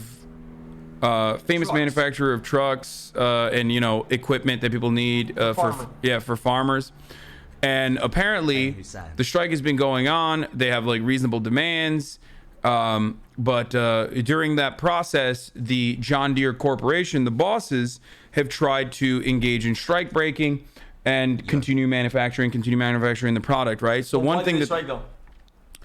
they're striking because the CEO during COVID, these guys got fucked over hard. They had like insane deadlines, and also on top of that, like they weren't getting their deliverables basically to be able to produce stuff. Yeah, we're gonna watch this in a second. Yeah. They weren't getting their deliverables to produce stuff, so the line was like being held up, and there's a lot of overtime, and the pay structure that they have is based around KPIs like key performance indicators, like a shared KPI basically, where if you produce like this level of output and you're 110% more productive, then you get paid out like a 5% raise and shit like that. Oh So- yeah, I think we had that. Some of the workers had that at where I used to work at a beer factory. They had these indicators or whatever. If people performed well, they get bonuses or whatnot. Yeah. But of course, you can't hit those performances if deliveries are not coming in on time because of the supply chain problems caused by COVID. So the CEO during that time, when John Deere showed record profits, I believe it was like $6 billion in just last year alone, the CEO's raise was 160%. The CEO got 160% raise. They couldn't even give the workers a 5%, or they gave the workers only 5% raise. Well, inflation is 5.4%, so technically they didn't even get a fucking pay raise. Yeah, discount. Yeah, so exactly. So the CEO, the company's profits went up by 60%. The pay raise for the workers was awarded $1.64 per hour over the next 5 years. So that's like nothing. So they got very mad, and the union got together and decided to Why did strike. Why did products go up then? Because people are farming a lot during COVID, and because 13 the months. farming isn't Let's go affected chat. by it. But I don't get it. Yeah, I mean that's one Because reason. people People can are still still farm. buying. Yeah, people are still buying their product. They want to buy their product. I mean, profits can go up for a multitude of different reasons in the current way that like our economy is designed. Our corporations don't necessarily get a lot of like increased additional profits exclusively because of additional demand, but additional demand can factor into it. In a lot of instances, profits literally go up because they'll fucking merge with another company. They'll buy another company. They'll get good coverage. They'll fucking fire half the staff. You know what I mean? And then all of a sudden they're more lean. So it's fake for the most part. It's not literally and directly because they're making more. I'm sure the farmers were taking advantage of some PPP loans, maybe. Yeah. So So basically, profits go up. They're not getting fucking, you know, they're not realizing the profits that they played into, that they generated as the workers. So they say, fuck this, we want more. And John Deere says, fuck you. They say, okay, fuck you back. We are going to strike. We're going to do a work stoppage. So what John Deere ended up doing is they took fucking people from the corporate side and engineers that are salaried employees that are not unionized. And they gave them they basically gave them licenses. They like quickly trained them and gave them licenses so they would operate the machinery. But this is like really heavy machinery. You can't just like fucking get in without any like expertise. So basically what has already happened is like they're like hitting the tractors, they're fucking up the fucking assembly line. That's terrible, yeah. Yeah, so they're like, they literally put like the accountants and the fucking managers and shit on the assembly line and they're fucking up. One of the ways that they're bringing people in through the fucking strike, through the picket line to cross it, is the Deere security, the private security that they've hired. Oftentimes they're literally cops. Has been transporting people in and out. Presumably, this is because people are scared to show their face while undermining the strike. Yeah, but this guy doesn't show his face, but he shows his plate number. So I mean, that's probably a company car, so it doesn't matter. Oh, okay. But yeah, they're fucking literally bringing the scabs in with Jason masks, dude. That's fucking dystopian as shit. That's kind of scary, though. So let's watch this. Let's watch this video from More Perfect Union. Did you know that I have my a license in Quebec to drive machinery, like forklifts, genie lifts. Who the fuck? Bro, who the absolute fuck would let you touch machinery, dude? I used to work at a beer factory. I used to work at a Budweiser. That's nuts. Yeah. That's nuts, dude. They're giving it to everybody, huh? They're giving it. What did you get it in a fucking cereal box? Is that how they gave it to you? I got lucky. I would not trust you behind fucking heavy machinery, dude. You worked at a Budweiser factory? Yeah. I thought you cleaned toilets and shit. I thought you were a janitor. I did a bunch of stuff over there. I did renovation projects. I did cleaning projects.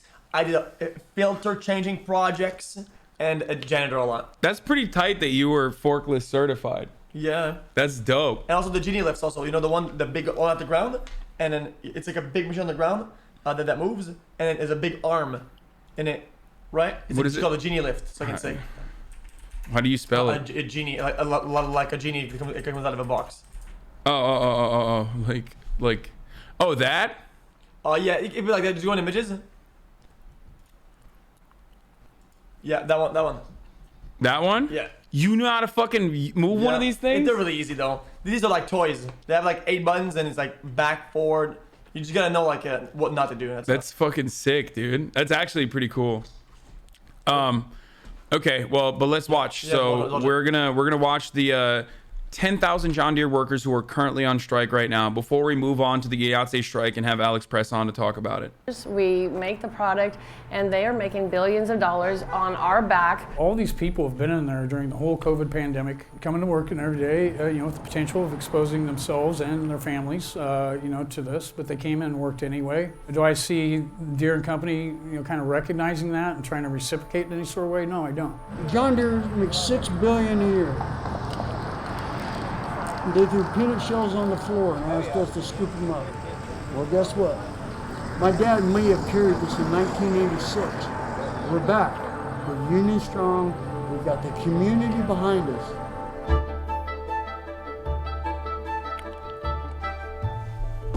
Sounds fair to me.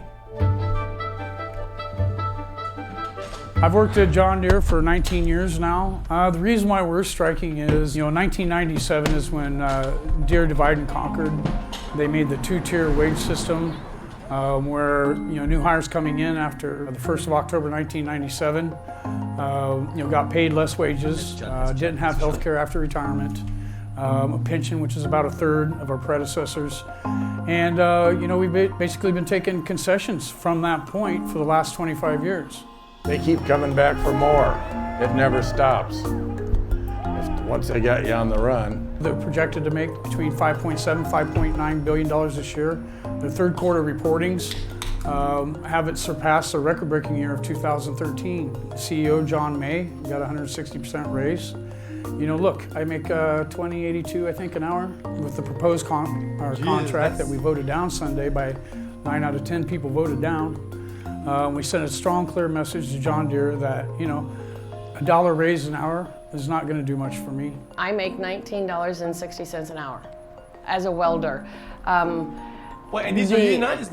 But just for the whole factory, This they is would pretty like, low for- I think they need a $5. $19.60 an hour is like, dude, you want to know how fucked up America is? There's hella people in the chat who just went, what the fuck? That's actually a pretty good wage. Unionized, big company, whatnot, expertise, long time at the company, it's not a lot. 15 years to make $19 an hour as someone who's a fucking like certified unionized welder, dude. That's insane. Like, that's literally insane. And even that is like a dream that is not even achievable for so many. So that's the fucking, you know, that's the unfortunate reality. That's why people get so fucking vicious, especially on the internet, like, because Americans are so fucked, like American workers are so fucked, so supremely fucked, that it creates an environment that is really hostile towards other workers because they're like, well, they have more than me. Fuck those guys. You know what I mean? Yeah, it's not by comparison and by perspective, which is kind of weird. We were unionized at the factory, and as a janitor, I was making $23.5 an hour, just fucking mopping up as a brand new employee. Yeah, that's socialism, brother. That's fucking socialism. $20 an hour is a little less than what minimum wage should have been. Now that we had minimum wage kept up going with the times since 1980s, yeah. Union welders made like 50 an hour tops. That's so fucked. Yeah, there's people in here that are making less than that. I mean, dude, the federal minimum wage is still $7.25. That is insane. And we couldn't even raise it to $15, even though it's insanely popular. Okay? Like, it's insanely fucking popular. And because of a couple Democratic senators and the entirety of the Republican Senate, we couldn't even fucking get it up to 15, which was like broadly popular in the states that the senators said that they don't want to fucking raise it on. And that's the leftist side. That's the Democrats. Well, but in most states, though, with $10, you can't do anything. And if there's two of you, for let's say, you have a partner, 15 bucks combined, you can't do anything with that. What are you gonna do with $15 combined an hour? You can't even live. Yeah, it's really fucked up. It's really, really fucked up. And that's why people are like, fuck this shit. We don't want to do this anymore. That's why you see like people constantly crying about fucking how there's work shortages happening everywhere. Like, I can't get my fucking tendies. I can't get my fucking treats on time and shit like that. Question then. Isn't it the job, kind of like the government order, to compute like, okay, cost of living in here with our minimum wage? Oh, if you were to work full time in here, you would just die over time, and fix that. Is that their responsibility to fix that? It would be, but the American government, or most capitalist governments in the Western world, their entire job is to protect and serve the interests of capital, those who own the corporations, those who own the businesses, rather than the workers themselves. The workers get scraps, right? You get like enough that you don't literally fucking die or starve, or don't live out in the street, but not so like, and that's pretty much it. They want to keep you, as thirsty and as hungry as possible, so you take on those fucking jobs for shit pay because you're desperate, but not so hungry that you realize you're backed into a fucking corner, and the only way to get out of it is by fighting back. So that's just the way it works here. That's why we have no fucking unions in this country.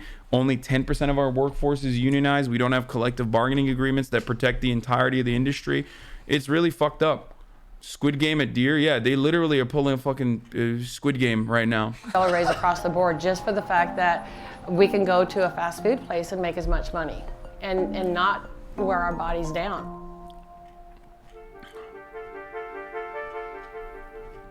John Deere offered workers a 5% raise between $2 and $3 over the next 3 years. They also want to end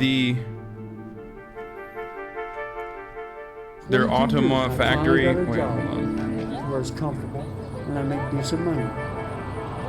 But there are other plans, other people in this plant aren't making the money they should. I'm already a labor grade one, but definitely for the people that are out on the floor building these machines. I'd like to work around people that are happy and feel like they're valued. Yeah, I mean, we're looking out for the guys that come next, you know, our kids, you know, the kid down the street, or the guy needs a job.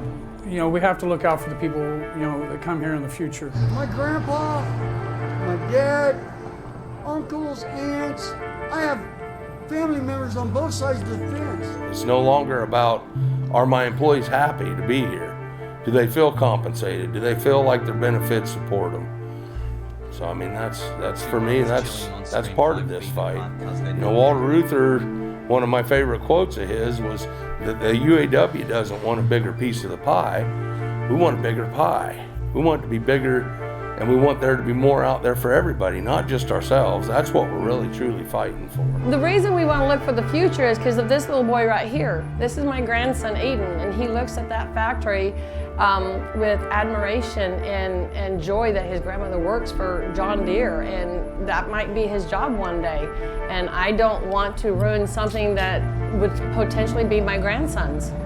So we want. And the thing is, I'm gonna pause for a second, but the thing is, like, these guys aren't just Democrats, they're not Republicans, like, they are workers, right? So they are right now united on the issue of class, their class interests. Because as workers, your boss doesn't give a fuck if you're a Democrat or a Republican. Your boss only cares about the shareholders, right? The lifeless, faceless shareholders that are God knows where, that own like a controlling stake or have all of their interests protected by the company. Their entire job is to fire you if necessary, to work you to the fucking bone if necessary, only to improve the profit margins so the shareholders get more. So those guys, some of them are Republicans, some of them are Democrat, it doesn't matter. What they're doing right now is collective action so that they can get back more of the profits that they generated. Yeah, but fuck the margins. I mean, they're making a lot of money this year, right? They're making a lot of profits. Even if they put a very small percentage of that amount that they made increase, if they put that on extra pays, it could go like, they would have enough funds to increase the pay for everybody, or a good amount of people for like a lot of years, right? Yeah, so that $5 a month. That itself is the main problem. At the heart of the issue is that would mean eating into the profit margins. That would mean that like the shareholders who own the company within the stock market, they get less money back. Their stock prices are lowered as a consequence of that, because the profits are the profits are lower. So when that happens, that breaks the entire fucking system. Like the entire system design falls apart. So that's precisely the reason why companies fight tooth and nail to push back against unionization efforts, to push back against collective bargaining efforts like this, to push back against strikes and break those strikes, because they would rather fucking die than let the profit margins diminish even for a little bit. But if things are going great, why not if things are great, why not make things good for workers instead of decent, so that it continues to be that way and even be better, and maybe the profit margins are even going to increase. Well, and people are making more money because they don't think about it as like sustainability. I think capitalism has rotted our fucking brains. Like it's just everybody thinks about short-term profits and greed. They think about they don't think about this in they don't think about this from the point of view of sustainability. They think about this from the point of view of, man, shut the fuck up, donos. Holy shit. Okay. All right, just 1 second. We'll get back to all of your fucking personal problems in a second, okay? I'm trying to think here for a moment. So it's greed. That's the main motivator here. It's quarterly earnings reports. That's the main motivator here. And it creates a system where like they don't even care about sustainability, but instead they care about exponential growth, constantly growing, constantly fucking improving profit margins, right? And that's unsustainable. And I'll point it to you from what we do, right? Like if I had you know, all of the interest to make as much money as I possibly could, and you're in a similar situation as well, like we would constantly be doing ad streams, right? I mean, that's so much money. Like, oh yeah, for sure. Yeah, sell out ad streams, fucking subathons, fucking you know, media share shit, like non-fucking stop. There's so many ways to really fucking skyrocket. You be like Miskiff. That's the greatest. Good one. But okay, but listen, the thing is though, is that the thing that I don't really understand with shareholders sometimes is that they already bought the shares, right? The shareholders, they already bought the shares and whatnot, and they have a portion. I get they have like a portion of the company or whatever, but technically, I guess I just don't understand stocks that much, because why do they control things? Why can they apply pressure? They bought in for the company to do what they do best, or whatever. Or like, I just don't get it. Yeah, they buy into the company, and the board has what is known as a fiduciary responsibility. The board literally legally has to do, and this is built into our system, they legally have to do whatever the fuck they can to make sure that they're not hurting profits. They have a fiduciary responsibility to the shareholders to ensure that profits are not diminishing. Okay, so that is straight up, like, it's illegal almost in situations. Like, they could just boom fire you from the board if you actually worked against the profit margin and literally said, fuck the shareholders, we are going to give better, we're going to give more of the profits back to the fucking workers. Okay, it's almost like if let's say I was gonna. But the point wait, let me go back to sustainability really quick, and we got to have Alex on in a second. But the point about sustainability is this: if you didn't care about your audience, if you wanted to fucking shill, if you wanted to sell out, you could literally just fucking constantly do ad streams, do merch all the fucking time, all this other shit, and some of it would be cool, some of it wouldn't, whatever, right? Take on ads that you don't give a fuck about. Makes sense, yeah. All the take on sponsorships, but you don't care about that. You're like, you already make a fuckload of money, and so do I. Okay, unimaginable amounts of money. And by the way, I was joking about Misgift. Yeah, chill out. I love Misgift. And he doesn't, he does a decent amount, but it's not what I'm talking about. So everybody fucking calm down. So the thing is, like, but you care more about sustainability. You care more about, like, not fucking over your audience and not fucking over your community. And you care about having fun and, dominating the platform. So you hyper focus on that. But these corporations don't do that. They don't care about sustainability. They don't care about, like, how they manufacture their products, or who manufactures their products, rather. All they care about is increasing shareholder value. The stocks go up. They want the number to go up all the time, nonstop, But that makes and they no want sense, though. It's like if I grew my stream to a certain point, right, by doing my formula, and it's doing great, and some investor, where like, oh, we're investing into your stream, right? And then they're like, oh, change this, change that for more products. Like, okay, but I got to this point doing that, and this formula is going to hurt the product or whatever. So it doesn't really make sense, though. Yeah, but there is no product anymore because of the financialization of our market.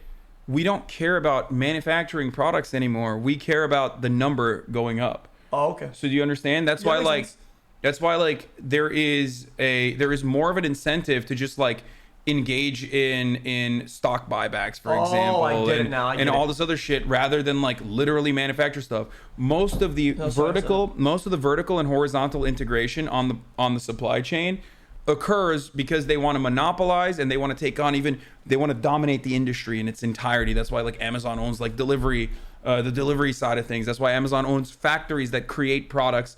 It's no longer just a marketplace for where, like, other companies to come in and sell their products, right?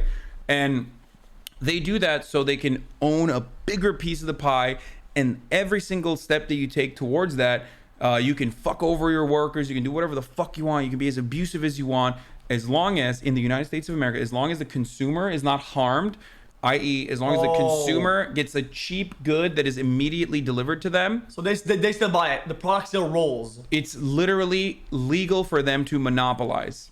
That's how it works here, and that's unlike anything that's ever happened throughout history, or rather, when it did happen in the history of the United States, there were antitrust laws set in place. But now our understanding of, like, monopoly busting and trust busting revolves around consumers getting cheap shit. Anyway, we'll get back to this video in a second, but I gotta bring on Alex Press. Yeah, just give a minute. Hold on.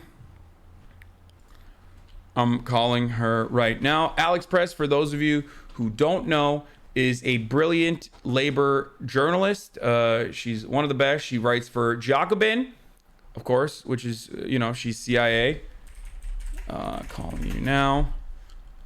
And, there she is. Okay, hold on. I'm going to turn off my camera real quick, and then 1 second, and then turn it on in here so you can see me. Hello. What up? Oh, there you are. Hey, there I what's am. up, man? What's good? Okay, hold on 1 second. How you feeling? I'm feeling good. How you doing? Are you missing Los Angeles? I'm missing it desperately, Hasan. It's so cold here. Oh, wait, hold on. Why is the Discord not working? Okay, 1 second. Boom. Okay, there it is. Ladies and gentlemen, here she is, Alex Press, brilliant labor journalist, here to talk to us about, of course, TikTok general strikes and why they're important and why I'm bad to the working class for not highlighting the important issues and only talking about fake labor action like fucking the IATSE strikes or the John Deere workers, or talking to other blue check journalists like Jonah Furman and yourself, of course. Yeah, it's inverted chat. Shut the fuck up. Anyway, so Alex here wrote about the IATSE strikes, or leading up to the strike authorization here in sunny California, Los Angeles for a little bit. And she did an awesome job. And since then, a lot has changed. And I'm here to hear from the rank and file, because as of Sunday night, the union leaders at IATSE, I think was Matt Loeb and others, finally came to a conclusion where they accepted the deal, I guess, of the Motion Picture Association. However, the rank and file has been very upset about this, as far as what we've seen. So first of all, what's going on? I don't know why I'm being so formal. I have a friend over too. He'll be here in a second. Okay, great. Yeah, we know each other, so we yeah, I know. I don't know why I'm being super formal.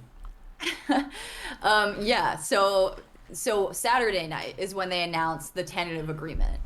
So I don't know how much you've talked about this before. I'm sure it sounds like a lot over the past couple of weeks or so, or at least the past week. Yeah. But just so people know, so how the process of bargaining a contract works is, you elect your leadership, your bargaining committee, to sit across from the boss every day, in this case, the studios, right? So places that are like traditional studios, like Warner Brothers, and also the new streaming services. So places like Netflix or Amazon, even Disney, Apple, they're all part of the organization that was bargaining with the union, IATSE. And so on Saturday night, they announced that they had reached a tentative agreement, which means they've finally come to the same, they've met their gap on issues and agreed to something. That could be the new 3-year contract, covers 60,000 people total, which is a lot of people for a contract. And what happens next is, it says tentative for a reason. So though a lot of media will sort of report this as, okay, story's over, they've got a contract. Deadline. Unions are... Exactly. Yeah. So even though that's how it'll be framed a lot of the times, really the tentative is important because unions are democratic, right? They're one of the few democratic institutions we have in this country. And while they're not perfect, one thing they do is that you get to vote on whether you like that contract. You elected your leaders, so that was already democratic, and now you get to vote on whether you're okay with what they've come to. So the membership now is waiting to get the full terms of that agreement. They got little highlights, right? Immediately upon that agreement being reached, but they're going to spend some time talking amongst each other, reading through the fine print, meeting with their local leaders, the people who lead their locals, and hearing what they think about the contract. Yeah. And then they're going to all vote. And so that process in IATSE takes kind of a while. And so it's not like tomorrow you're going to hear about the vote results. It might be a few weeks. Yeah, and some of the highlights here, as you can see, are that, this is purposely vague, but living wage achieved, improved wages and working conditions for streaming. Also, this was a contested point from the rank and file as far as I've seen. Retroactive scale wage increases of 3% annually, which is literally, in comparison to the 5.4% increase in inflation, is you're fucked. You're not getting, it's not even a pay raise.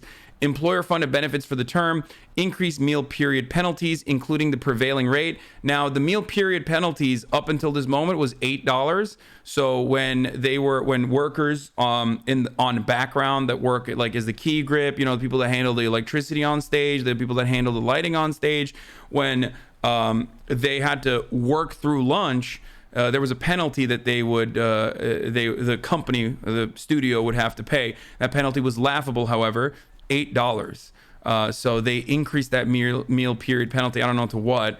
Daily rest periods of 10 hours without exclusions. Now, that means that you're still working 14 fucking hours a day. That means 10 hours for you to drive to work, 10 hours for you to drive from work, go back home, put on some fucking, you know, soggy ramen or whatever the fuck you have, shove it down your gullet as quickly as possible, and then pass out on your fucking couch or wherever the fuck you're staying, only to do it once again. And of course, the daily rest periods were 10 hours for some of the local unions. So that doesn't even capture, like, that's not even a positive change for some of the locals that already had the daily rest hours of 10 hours. I would just add that actually, because there's no limit on how long a workday can be, only that you get 10 hours after one before you have to be back on set. You know, this industry, there are so many stories, right, of people working 20-hour days. It's not like they can't work 20-hour days anymore. It just means that they're going to get 10 hours after. So of course, you know, if you were working 5 days a week, the same amount, it would be 14 hours. That's just the math of what that would require. But there's nothing to say that someone can't work you on a Friday for 20 hours and then just make sure that you have a time extended after that. Yeah. So there's no limits on that for sure. And the Which was weekend not even at. Sorry, go ahead. Go ahead. No, you go ahead. My understanding is that that was never a conversation at the table, you know, that there would be limits on the length of a workday, only the turnaround times and the weekend rest periods. Yeah, and that's what I was going to say. Weekend rest periods of 54 and 32 hours. They put MLK Jr. Birthday holiday. Wow, congratulations. That's cool. You get a day off. And diversity, equity, and inclusion initiatives. Don't know what that means. Usually that's just like, you know, some neoliberal seasoning on there. 13th and 14th checks for pre-August 2009 retirees, additional MPI hours for on-call employees, and expansion of sick leave benefit for the entire country. So, as far as I understand, and you were one of the people that brought this to my attention, is that the rank and file again is not united on this. Even like the IA Stories account had a little interesting moment there where they like shut off the comments after they said, "Oh, successfully, we've reached a deal. Like, how sick? We don't have to strike." And then everyone was like, "Well, wait a minute, fuck this. Like, the tentative agreements are fucking dog shit. I still want to strike." And now, if they want to, they can't. They can't even strike on Monday if they would like to, because they have to get the legalese, the legal contract, and have that be read to all the members. So they're still going back to. They've gone back to work as of today. And they're still going back to work right now all around the country until they vote to ratify the contract, right? Yeah. So, I mean, this is the thing, is that there's all this momentum and then this stops it, right? And this is what we saw with the John Deere workers, too. I know you had Jonah on the show. Like, he talked about, I'm sure, that there was an extension. So the strike was about to start, and then the union said, actually, we have an extension on negotiating. And for a lot of workers, they're like, look, we prepared. Like, we got ready. We talked to our families. We talked to each other. You know, psychologically, going on a strike is a big thing, and it's very hard to walk it back once your membership expects a strike. Yeah. And so here, now there could be up to, you know, a couple months before this is voted on. That's what happened in 2018. It actually took around 2 months for the vote to come in. Because the sort of explanation is that it takes a long time for the lawyers to type this up and get it all figured out. But for the people who are working in IATSE, you know, in the lead up to during these negotiations after the strike authorization vote happened, they said that the producers, that their employers were working them harder and harder and longer to try to get as much done before a strike. And so now you just have a whole new period here where there's certainly people not happy with the contract, and yet they're now thinking, okay, you know, even if we might eventually vote this down, we're now going to have a long period where our bosses are going to keep trying to work us because they see we might vote this down. And so it's totally true. And I mean, what you talked about with like so much outrage online from memberships, you know, it's hard to say how widespread it is because we're talking about so many thousands of people. And obviously, you know, as well as I do, that social media is not a reflection of how everyone feels in the world about things. And so it's hard to say. Wait, you mean to tell me that the Shining Path is not the only true communist utopia, and that I'm a dirty revisionist who works for the CIA? That's what the internet tells me. So, yeah, I mean, CIA to CIA, we know how it works. Yeah, you work for Jacobin. I can't believe you said I'm CIA when you tweeted about this happening. Of course I did. I wanted to trigger everyone. The NCIA. All right, sorry. Let's keep going. But yeah, I would just say that there's certainly a lot of people who are very angry. You know, there's questions, right? So the membership doesn't have the full language yet. So there's certain things that maybe are getting less attention publicly that people just have questions about. Like, for example, what is a living wage for the lowest paid members? That isn't spelled out, right? And there's a big issue about pensions. So the streamers don't have to pay residuals to the members, which, you know, these Insane. residuals come from like DVD sales, VHS sales, Blu-ray, which is all declining, right? So you see this deficit in the pension.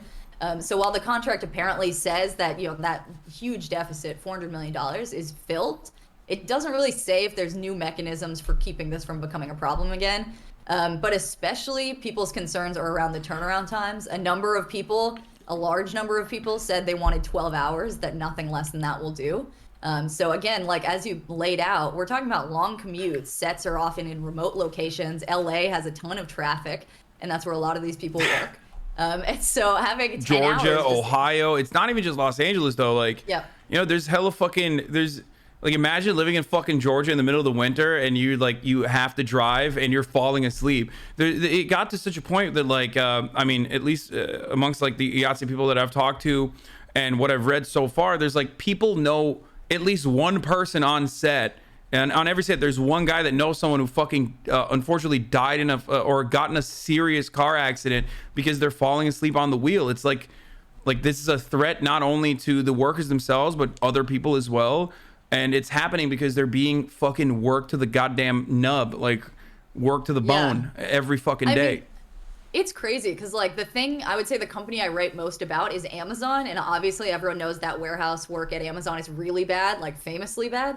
And yet I was completely shocked the first time I wrote about this, when well before it was clear that this was really going to come to a head in this way with this kind of militancy. I wrote about this in early August, and I published the article, and within a couple hours dozens of members of IATSE had gotten in touch with me saying that they had gotten in car crashes on the way home. And I'm just one person, right? And these are just people who reached out to me. And so this is a pervasive problem. And also the meal penalties are part of that, right? Like if you're being worked through lunch, if you don't get to sit down at all, or you don't get to eat enough, it's crazy that that's legal, right? So while the increased penalties might be better, there's nothing to say that a company like Amazon that might be running your set does not prefer to just spend what to it is pennies to make sure that it gets... Amazon, which famously, instead of improving the workplace conditions and like literally putting fucking like, you know, some sort of climate control within their factories, would just put an ambulance outside of their fucking factory, which was called 600 times, if I'm not mistaken, over the course of one fucking work year. Okay. Like this is all in the interest of improving profit margins. And yes, if you are going to be worked to the fucking core and you're going to die because of heat exhaustion or whatever in a distribution facility, that's fine, because ultimately, you know, we'll pay that off. We'll pay the family some hush money. There's like very little benefits there, and there's plenty of people who are desperate for work regardless, especially when it's like $15 an hour, when like not comparable unionized industry jobs, but like other jobs or lack thereof in that similar in that area, in that region, are paying $7 an hour. They're like, yeah, fuck it, I'll put myself through these horrifying conditions. Same with the IATSE strike. Imagine dying in a car crash because you were working on like BoJack Horseman or something. You know, you're working on The Plot Against America and you died. Like these shows, who cares? It's crazy that this is justified often on the basis of you're lucky to work in showbiz. You know, this is a glamorous industry, but there's nothing very glamorous about doing craft services on a set or handling a camera. And people should not be asked to give up having children, having a family, getting home safe, eating. I mean, it's crazy that this is acceptable in the first place, and it's for movies. It's not for healthcare, right? These are not doctors. These are camera operators. Yeah, exactly. Do you have any questions, by the way? Are you listening? Yeah, I'm doing the whole thing. Yeah, I'm sponging. I'm sponging. So XQC, Felix Lengyel, is a friend of mine. He's number 2 on the Twitch leaks on the platform. He used to act. I just found out literally like before you came on that he's forklift certified. He used to work for. You work for a AB InBev factory in Canada, huh? Yeah. How do you know that? That's their name, AB InBev. Of course. I mean, it's a very famous company that I talk about. But yeah, he's forklift certified and he's a genie lift certified. Yep, that's true. It's And right. and now So he plays video games and farts and slams the fart on stream. That's how I So do you it. could have him help with like construction at the house. Yeah. Oh yeah. So when we did construction jobs, I would just do painting. I do the more delicate stuff. None of the heavy lifting. My muscles don't allow it. Yeah. Okay. So you can make Hasan keep doing that. You Yeah, can he'll do do that. Yeah, Alex knows. She wrote wrote the New York Times article from the HasanAbi headquarters. Yeah, you can't tell people that, but I guess now it's too late. Oh no, I've been telling people that. I don't care. Why are you worried they're gonna cancel you? They're gonna be like, oh fucking sucks. I'm not worried. She's betrayed the working class by hanging out with the socialist streamer who's fake and bad. Actually, surprisingly, true, the people that work at the beer factory, they were unionized. They were making a lot of money. Workers were making stacks, right? And you should see the in January or whatever, they would get like their yearly bonus, right? And like a couple days after January, New Year kicked in, you'd see the parking lot was full of brand new cars, luxury cars. It's crazy. The bonuses were massive. Sometimes, it's just crazy. I mean, they deserve it though, right? Because like they're obviously making a lot of money. There's no value without labor. Without the workers, there would be no the factory would not be in operation, which is at the heart of what these strikes are about. Right. Something that Americans it's forget. I think it's interesting comparing it to the writers' strike that happened not that long ago, in that like the shows kind of can go on when just one type of worker is on strike. In a way that is not true for IATSE workers. Like if the crew members on set, if the people who operate the cameras, who do the hair and makeup, who deal with communications and feeding everyone else on set are gone, that whole set is shut down. And so there was a lot of pressure for the strike not to happen. Because the industry, the content churn of the pandemic, everyone is at home watching Netflix. And so these companies, especially the streamers, have more demand than ever. And the workers were out of work for a few months during the pandemic. So they need the paycheck too. And so there was always a lot of pressure. You have a question? I have a question. You keep saying the streamers. What is that, a streamer? Yeah, Not so us. it's not Hasan. No, I know that. So that's the term for the streaming services. So Netflix. like Apple, so Disney Plus, Netflix, Amazon Video, all of those services compared to like the old studios, right? So like the traditional Warner Brothers, for example, is not a streamer. But these are all the Technically now they are, because they bought. I think they're collaborating with HBO, right, or something. Right, yeah. I mean, this is the other thing, is that there's all this consolidation going on. So these distinctions actually are making less sense than ever. And it's important because there was an agreement made in 2009 with IATSE and so-called new media properties, which again are the streamers, that because this was an experiment at the time, right? Like it wasn't established that Netflix was going to be so powerful or that everyone was going to watch stuff online. I mean, they were still So they sending agreed DVDs. They were still fucking mailing DVDs when this agreement was struck. So, just for people to understand. Another question. I feel like people are like, they're like people that had their shows on Netflix or whatever. Everybody's like reeling back, making their own like streaming services or whatever. And now everybody's like being separate. And now it feels like if you want to watch stuff and you like watching stuff, you have to subscribe to like 8 services and remember all your passwords. It's like this crazy thing. I don't know. Yeah, but the trick is that even though it seems like there's more diversity in streamers, it actually is just because the industry as a whole is moving towards streamers instead of like having these big budget studios have like rely on DVD distribution and rely on fucking cinema and whatnot. So what is actually happening behind the scenes is that like big studios are being bought out by the streamers themselves. Oh yeah, for sure. Or big studios are buying the streamers themselves. So like that's basically even though it feels like there's a lot of more diversity in streaming platforms, there technically isn't. There's still consolidation occurring. Right. Yeah. And so, like you said, so these companies are now behemoths, right? They're buying up the traditional studios. In fact, that's how powerful they are. And it's because so many people, I mean, they were already heading that way, and then the pandemic only accelerated that move. And meanwhile, again, they're not paying into people's pensions. they also are making people work more because, again, they're putting out more content. And so workers have said to me, you know, like, it used to be understood that these jobs would be intensive and we would have long work weeks, and then we would be unemployed for a while in between projects. They're like, now there's just so much demand. We're being shuttled from project to project. And so now my whole life is just work. And that agreement in 2009 said that things like there's not going to be residuals, you're going to have worse working conditions basically on these shows. And the quote, the sort of language in the contract was like, the workers need to have greater flexibility. These are uncertain companies. We don't know what the profits are going to be like. And it also said that if and when things stabilize, both parties will recognize that and basically will stop having these worse conditions. And so the workers in IATSE are like, hasn't that happened? This is obviously true now that they're actually dominating the industry. Why are we still having a worse contract with them? Yeah, you had a question. Question, yeah. Regardless of like the profits or whatever these things, separate from that, whenever the streamers or people that are super big buy out some studios and buy out some things, is there like an observable or predictable a decline in product quality, like in the thing that people actually have and watch later on? Do you think there's a drop in quality? I don't know. I mean, I guess that's a matter of taste to some degree, but it's certainly the case. Qualitative is hard to quantify. Okay, let me give you an example. I don't want to be too. I want to make this more an example that's like easy for us to understand. Let's say a streamer that gets bought out from going to Twitch or somebody else, right? The product always suffers. Like when they do swap, the product becomes not as good.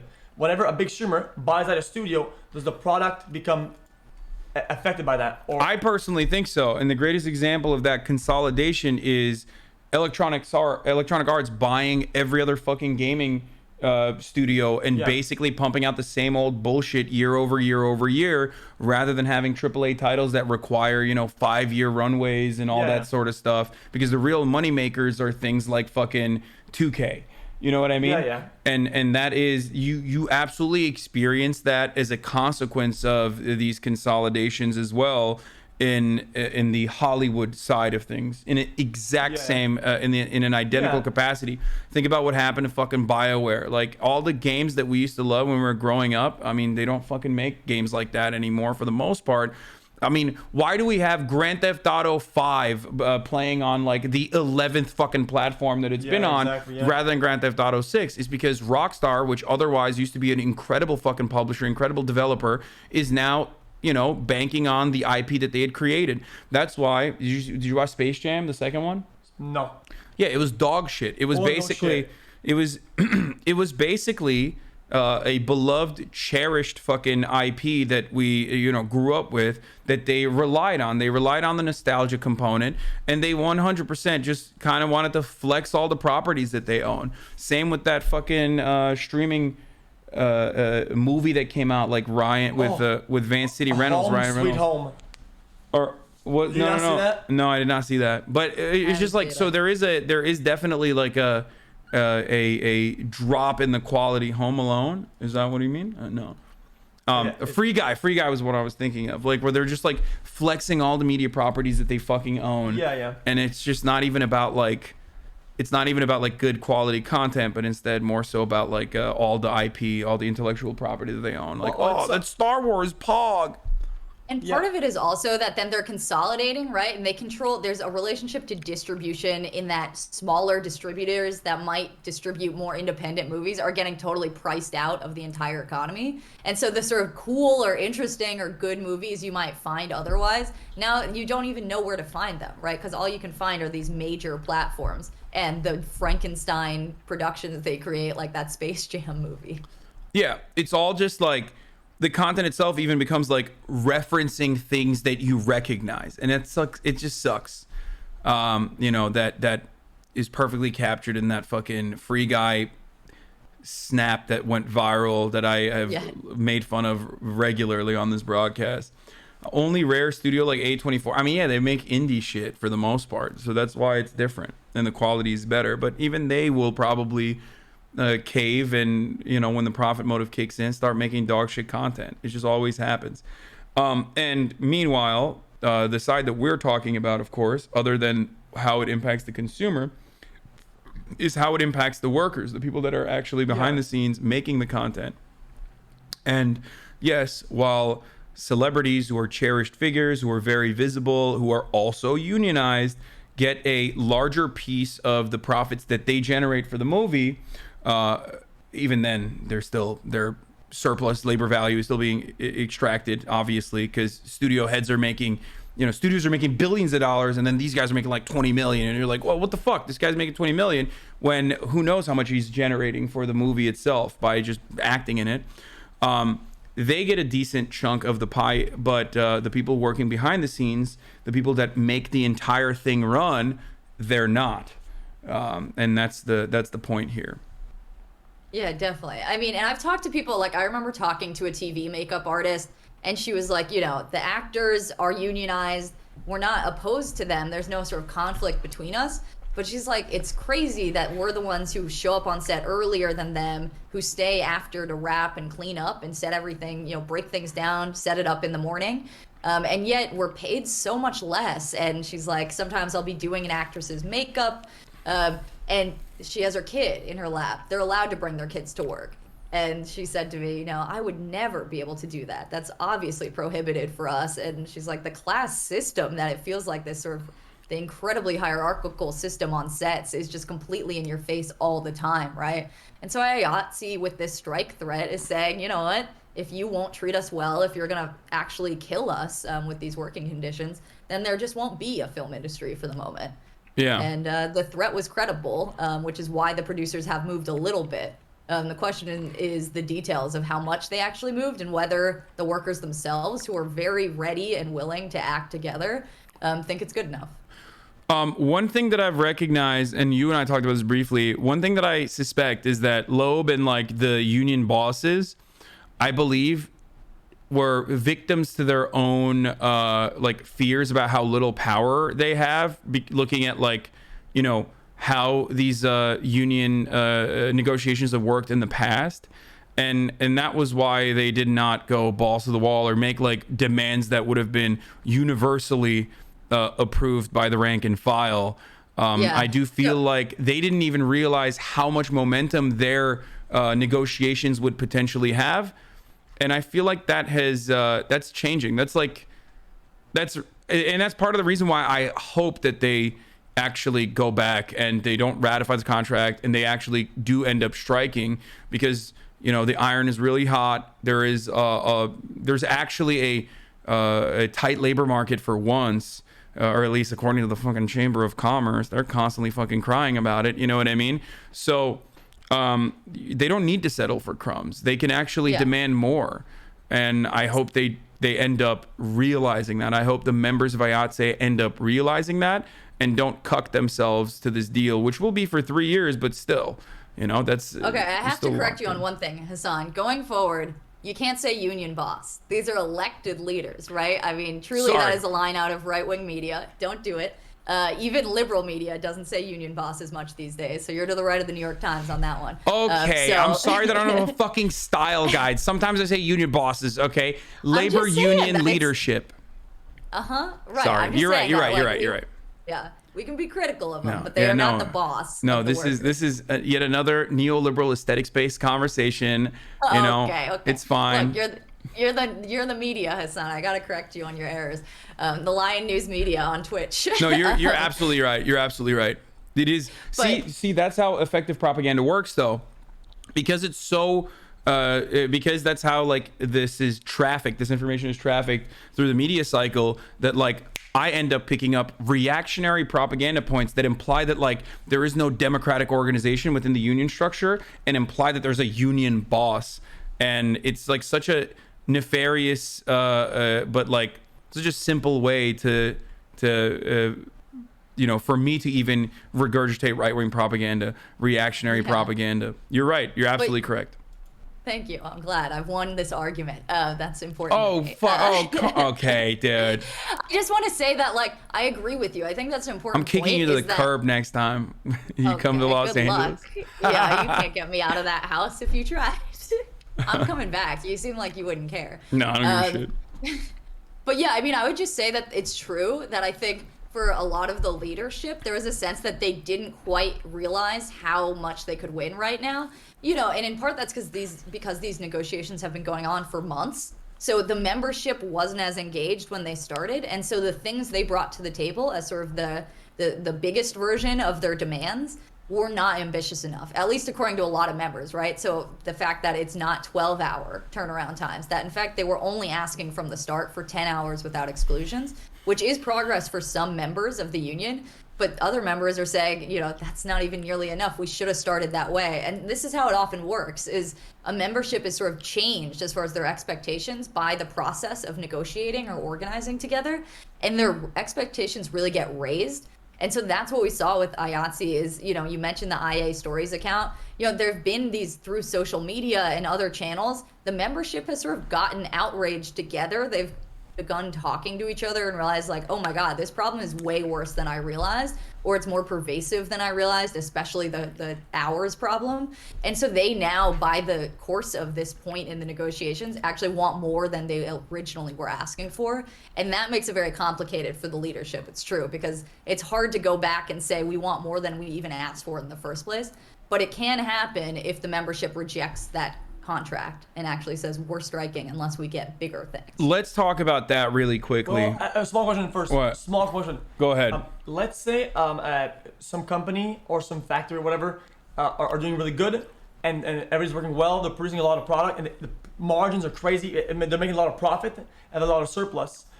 Let's say they were to give workers more money or a better salary, right? When things go bad, can they take it away or reduce it because now it's failing, or do they have to stay there? Well, I mean, there's no set answer to that, right? So what's useful about a union is that you have it in writing, right? So at least for the course of your contract, you have a standard. Obviously, if you're just a random worker and your boss gives you a raise, he can always take it away. A contract gives you, you know, as a collective unit, a union, more of a say. But that said, you know, he can take it away. It's not illegal. It's up to the workers to say whether or not they're going to let that happen, right? I mean, this is what's happening at John Deere, except that they're still making huge profits and they're trying to take away pensions from the workers. So of course it's legal for a boss to take away benefits, but is it right? And are workers going to let it happen is the question of labor politics often at this point in time. Yeah, the union exclusively, it's not a political organization. It's nothing. It's just basically a way for workers to get together to get together and say, hey, these are what we want out of this workplace. And if you don't want to give that to us when we ask individually as individuals, because they will never do that, because united you bargain, but divided you beg, when salaries are hidden and all this shit, right?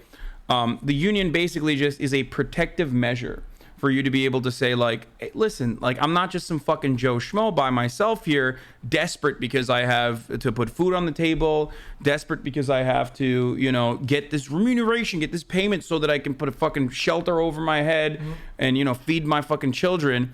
But together, you're now the desperate one, because if we stop working, you're fucked. You have no more money. You have no more profits. You're fucked. And we can hold out together. And unions also have strike funds for that particular purpose as well, so they can, you know, live out through the work stoppage. And also they offer benefits too. I would just add there that sort of sadly, the story of a lot of workers' incomes over the past few decades in the United States is that they are losing things. And sometimes unions agree to that, right? If an employer says at the bargaining table, our profits are down drastically, more often than not, the union agrees to temporarily take worse working conditions. And in fact, there's actually a strike going on right now where workers said, you know, they had previously agreed to sort of a temporary worse tier of employment because the company said we're in dire straits. And the worker said, okay, fine, we can have this temporary period, but when profits are up again and when things are better, when the next contract is being negotiated, we are going to want to get rid of that. And it turns out what's happening now is the company has come to the bargaining table and said, actually, we want to make it permanent.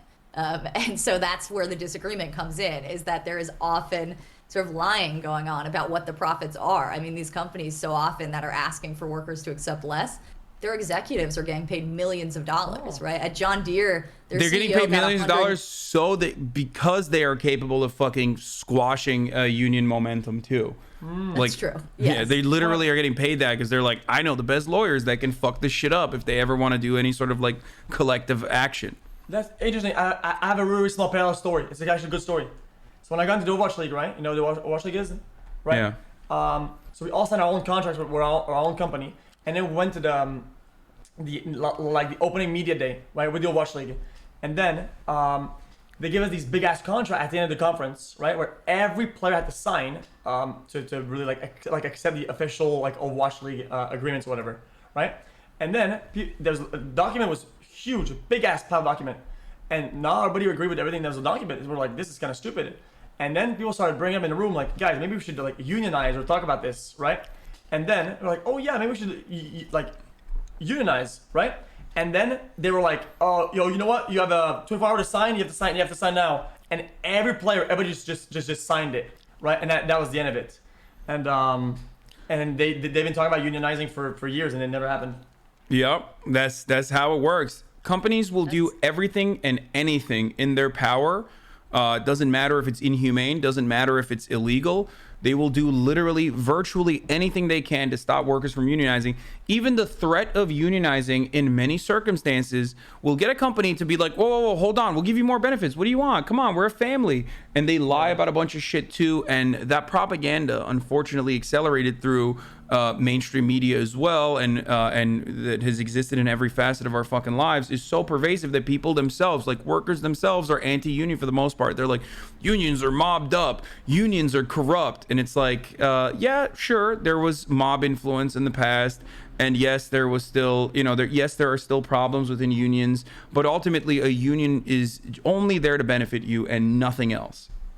I would just say though that actually, I mean, so on several levels, it's not true actually that most workers are anti-union. So of course there's like polling that shows now highest number of people in the United States support unions. The problem is they can't get them because it's so hard to create a union in the United States. But also, you know, I briefly was a union organizer, and the sort of ethos or standard template was that there'll be 10% of people at your workplace who are diehard pro-union, you know, who want to get involved immediately in helping organize. And there's going to be 10% who are hardline opposed. And those people, you know, the people who are the activists, that 10%, you know, you don't want to really focus on them. You've already won them. They're in. And that 10% who are opposed, you just want to isolate them. And it's everybody else in the middle. It's, you know, it's the majority of the workers who actually might say something either pro or anti-union, but they really don't have strong opinions. And that's who you have to focus on. So I would just say that as with so many other subjects, people don't have super strong opinions about this. And the fact is that, like, if you're their coworker, they'll listen to you. They'll take it seriously when you talk to them about these issues. So I certainly wouldn't say that most workers are like rabidly anti-union by any measure. They just kind of haven't had any experience with it at all. Yeah, but because they don't have any experience with it, and because of like propaganda, they are very susceptible to be threatened by the corporation that oftentimes, and I keep going back to this over and over again, like in the case of Bessemer, Alabama, the company can fucking, you know, get them to vote a certain way and destroy unionization efforts and get workers to vote against their best interests in that circumstance. But right, I mean, because go ahead. No, you go ahead. I was just gonna say that, like, part of that, I mean, this was so true in that Bessemer campaign at the Amazon warehouse, is like so many workers now, especially young people in the United States, have so little evidence in their own lives that like working class people coming together can actually win anything, that you can win anything over your employer, but especially Amazon. There's so little evidence of it, right? Not only have you never been in a union, but also there's so few social welfare programs in this country. Like, we don't have universal health care. There's no sense of collective kind of commitment to one another and how like people in general can collaborate and make their lives better. And that is part of what helps bosses, right? When Amazon says this union's only going to hurt you, it's very hard when people say, I have no evidence that that's not true, and I've never seen me and my fellow tenants come together against the landlord. It's not just about unions, it's about the sense of powerlessness. But that's what organizing is actually changing people's minds, right? And that happens slowly. It can happen far before a formal union campaign. Like what you talked about with people having issues with that contract. A union is just what we call workers coming together. So it's like, it wouldn't mean you have to formally unionize for all of you to have said, you know what, we're all going to say no and refuse to sign this. You know, that would be collective action, right? That would be organization over a workplace issue. You'd be legally protected, and it's not a formal union campaign. So union really, you know, instead of this sort of third party idea of it, it's really exists at so many levels when it's workers sort of starting to come together and get those wins. It's rugged individualism. American exceptionalism and rugged individualism has absolutely eviscerated the understanding of the power that the American working class has, unfortunately, where they think that like every instance of collective action, which is oftentimes done in an effort to bring about more individual freedoms. Like that's why you engage in collective action. That's why you are fighting in your workplace for better benefits, so that you can have a more fulfilling fucking life, so you don't have to have a 10-hour turnaround, like that you can go back and have 2 additional hours to be able to do shit for yourself, maybe read a goddamn book or whatever. And that's individual liberty that you can get, but the shitty side of it is that they've sold this like false notion of rugged individualism that you have to cuck yourself to your boss regularly, and you know, that's how you're a good American. Right. Sucks. I mean, it's very funny in that part of what we always say in the labor movement is like, you know, we start at self-interest. That is how you're going to win a union at your workplace or get people to do something like sit in a union meeting during their off-the-clock hours, is that you have to, you know, they have to believe that it's worth it, that they might get something better in their own lives.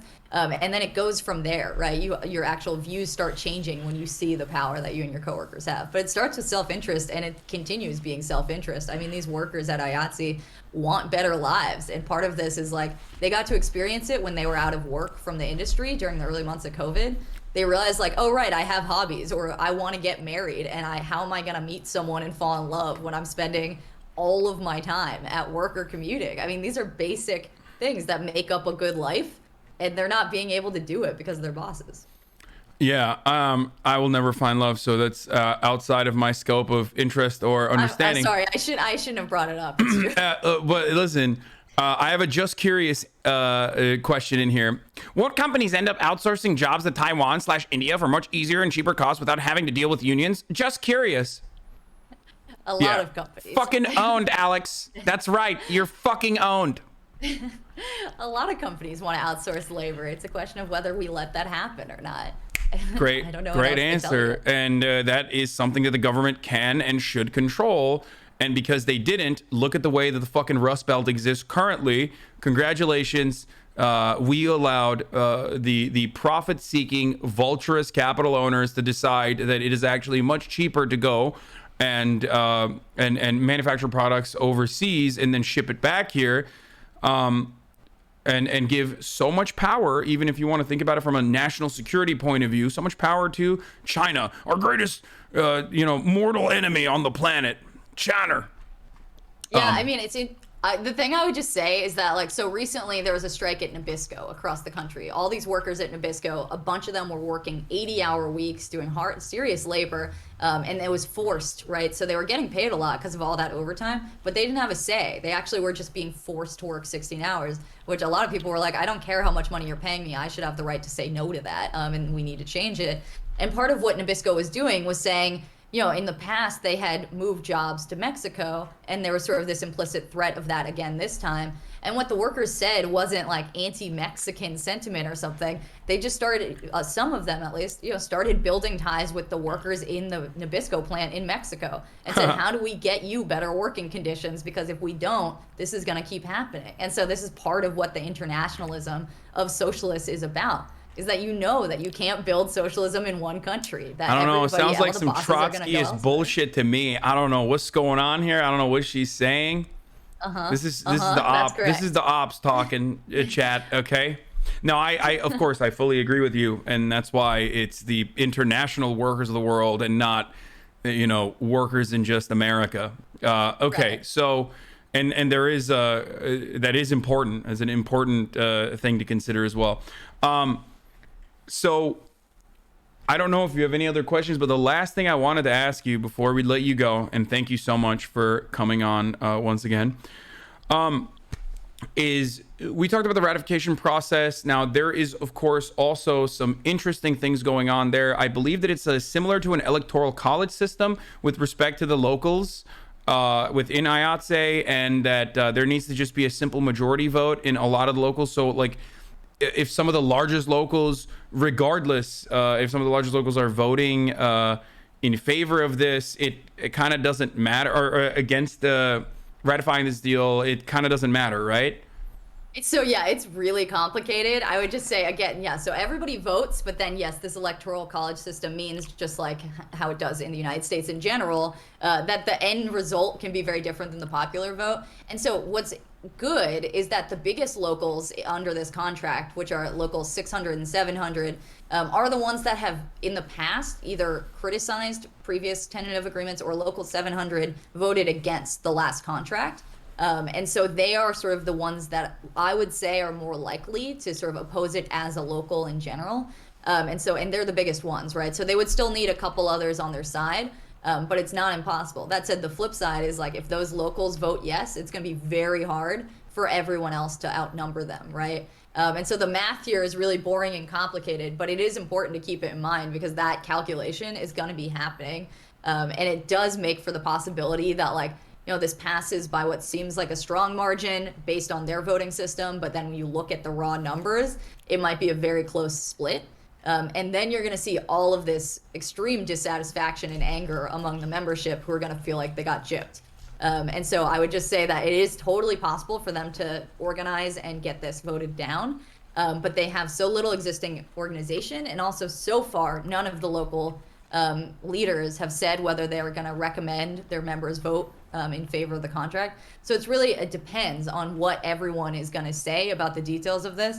But I would just say it can be done. And I think, just to sort of bring it back to the current strike that's going on, this is what the UAW workers did at John Deere, is they didn't have leadership on their side, they didn't have strong organization, and they independently, all of these different locals, rejected that contract. And I think IATSE workers are looking at that and they're saying, okay, if they can do it, we can try it too. And it's certainly the case that it's not just a few people who are unhappy with this contract, it's definitely a lot. So I would say, again, don't assume that this is done. All right, perfect. Okay, one last question if you have one. If you don't, it's fine. No. I had a question about the past, but that was more informative. I think it's some of the things that you guys were talking about are too specific and to the point. I know there's many questions I have about that. Okay, you can ask other questions about unionization if you want as well, because XQC commands the attention of probably a million 12 to 14-year-olds. So all these juice lords, 12 to 18-year-olds, all these juice lords are in here learning about unionization and why it's important. And that's a good thing overall, because otherwise they're going to be hearing it from their dad who watches fucking Fox News and thinks like unions are communism or whatever, and that communism is bad. So, that's why. Well, I try to only talk about politics or important stuff when I know about it or I'm educated about it, so I ask questions when I can. Otherwise, it's kind of hard to have a take, because I feel like even though I could be doing good to the ears of people, I could be doing harm, and I think that's too much responsibility for me. I'd rather just not say anything about it until I'm educated about it, Yeah. I think that's a good perspective to have, rather than to just say stuff you don't know about. I mean, the basic thing about unions is that that's what we call it when workers start pushing back on the dictatorship of work, right? When you enter a workplace in the United States, you give up so many of your rights at the door. The boss has effectively unlimited claim over your time. He can tell you what you and your coworkers can't talk about at work. He controls all these things around speech and all of that. And so unionization is about actual democracy in our lives at the places most of us spend most of our waking hours at this point, which is work. So in that sense, it's a kind of basic sense of democracy and a sense of control over your own life, right? Because I think the tragedy is that, for me at least, what motivates my politics is I think every person has the right to a good life. And I think there are certain things in the world, certain forces and relationships that prevent that from happening. And the ability of an employer to have absolute say over what a worker does and doesn't do when they're on the job is a crime. And it ends up being horrible in so many ways. It makes people's lives so miserable. And so unionization often is not this super oppositional thing. It doesn't have to mean your boss is bad. It's really just about saying, okay, we have the right to have a say in what my day is going to look like. I have the right to sit at a table across from you and tell you what I need. and also tell you things like what's going wrong in this shop or at this restaurant that you might not know about, and you need to listen to us, and we're the ones who do the work, and we know how to do it best, and so it can be good for everyone in that sense. But it's really about having a sense of control, because if you feel like you don't have control over your life, that can lead you to very bad places in so many ways. Remember when you and I talked about unionization and you said that you worked as a janitor, right? And I was like, and you talked about how you wanted to like maximize your efficiency or whatever when you were cleaning. Yeah. And I asked you like, well, your bosses don't know fucking shit about cleaning toilets like you do. Yeah. You know what I mean? So like, obviously your perspective in that situation would absolutely be beneficial to the company overall. But given the current organizational structure of a corporation, which is inherently authoritarian, and we completely understand it to be that way, and we literally expect it to be that way, that hierarchy where your boss is like a fucking supreme overlord, a dictator, your boss will never hear from you. If you actually say like, well, this would be better or more beneficial, he could fucking fire you if he wants to. He tell you to shut the fuck up unless you're unionized, in which case you have some kind of protection at the very least. Yeah, but they always hold most of the power, right? So it feels like you don't want to like bite the hand that feeds or whatever, and you're scared of like if you say something about it, then you'll lose your job or something, right? Yeah. Right, that's the key, is that they can fire you if you do that fight individually. But what if all of your coworkers said, here's the problem? And I mean, the sort of thing I always say is they can't fire all of you. And that is what the power of collective organizing is that you can all come together and say, here's the problem and it needs to be addressed. And it is way less risky, it is way less scary than trying to do it on your own. And also you're more likely to be heard and for you to win that fight. Because again, the boss is just he doesn't care what you have to say. But what if everybody said it to him? That's a very different dynamic. Yeah, unions simply allow you a seat at the table, a representative that represents your interest for once to have a seat at the table, because there is the never-ending threat of work stoppages in the back of the minds of the bosses. So that's why it's ultimately a good thing. That's why I always say like unions aren't like good, bad, whatever, left, right, it doesn't matter. They're just fair, okay? They are the starting point towards fairness. It's like the first, like, most significant yet like still lowest on the rung of like equality thing you can do. It's just fair. It's fair to hear from the workers, and it will ultimately make the workplace a better place. However, that comes at the cost of the profit margin, and that is at the heart of why people are against unions, or rather bosses and those who have a stake in the stock market are against unions. As long as it's still reasonable, right? Let's not go rant about this too long, but what if the demands of the union are objectively unreasonable?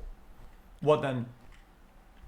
I can tell you that is an almost never the case situation, especially in the United States over the past couple decades. Usually the demands are far too low because everyone's expectations have been whittled down to almost nothing. So there are very few cases of that happening. And again, it's because these are people's jobs, right? So you are not going to demand things that you can't win. Because that would be a waste of everyone's time in the first place. It's very demoralizing to sit through months of negotiations or however many meetings for something that you know you're never going to get. So that is very unusual. And again, you know, the way that capitalism works is that there are profits being made. And right now they're all going to the boss for the most part, right? He's going to try to keep those wages down. So I can just tell you that is almost never the case, that a worker is asking for more. Usually they're asking for things like, you know, whether it's a slight raise or it's the fact that maybe a guy who has abused some other worker, you know, that a boss who's abusing workers in the kitchen, that there's some sort of way to rectify that situation. Or it's how to clean better as a janitor. You're saying these products are giving us headaches. I think they're toxic. We demand better products so that we're not risking our health with these chemicals. Things like that. I mean, they're usually actually incredibly boring, which is why it's funny that the rhetoric is always so hyped up when people are anti-union, because usually we're talking about the most boring, basic things about doing your job. Absolutely. All right. Well, Alex, thank you so much for coming on. This was a wonderful experience, as always. You're brilliant. I'm glad that, you know, the New York Times recognizes that and let you write a little something on there about, I mean, right in the middle of a sea of of rhetoric from the likes of that dude who is now leaving the New York Times to fucking run for office, who used to like unironically advocate for sweatshops. What the fuck's his name? You know what I'm talking about? Nicholas Kristof, right? Yeah. This dude literally wrote like 8 articles straight up with the title like sweatshops are fucking sick, and not like it's sickening, like sweatshops are dope. I love sweatshops. Like sweatshops rock. It was like double the sweatshops, double it's fun. I mean, you can imagine his editor was like, I'm running out of ways to describe this headline. He's like, what's missing from the third world is more sweatshops. Why, did he get canceled? No. People that write stuff like that never get canceled, okay? They are impossible to cancel. It's because they are writing at the behest of those who pretty much, or they're united on the interests of those who fucking control everything. So why the fuck would they get canceled for it? Yeah, he's just choosing to run for office because, I mean, I imagine that if you have a New York Times column, your ego must become enormous. And so apparently he believes that now the public is that how that deserves him works? as well. Is that has your ego become enormous? Yeah, my life has totally changed. I published one time in the New York Times. Now I'm walking around my shitty apartment like I'm a genius. Everyone needs my takes. Yeah, I see that. I will say though, it is funny. My dad actually asked me after the day after it came out. He's like, "So has your life changed?" And I was like, "Does it like change?" I haven't even gotten paid for that yet, so literally nothing. Oh yeah, has a changed. whole like fucking what, like $100, $200, sick. Yeah, It's a fucking real game changer, Dad. I will say, I'll recommend people read the stuff I write in Jacobin. I just published an article today, like an hour ago, that is the update on what's going on with IATSE, and there's quotes from workers in there. Is it the U.S. workers are in a militant mood? No, this is film and TV workers. Oh my God, let's see. Film and TV workers have a tentative deal. Will IATSE's rank and file accept it? It was published like an hour ago. I was just doing something else, so I haven't like posted about it or anything.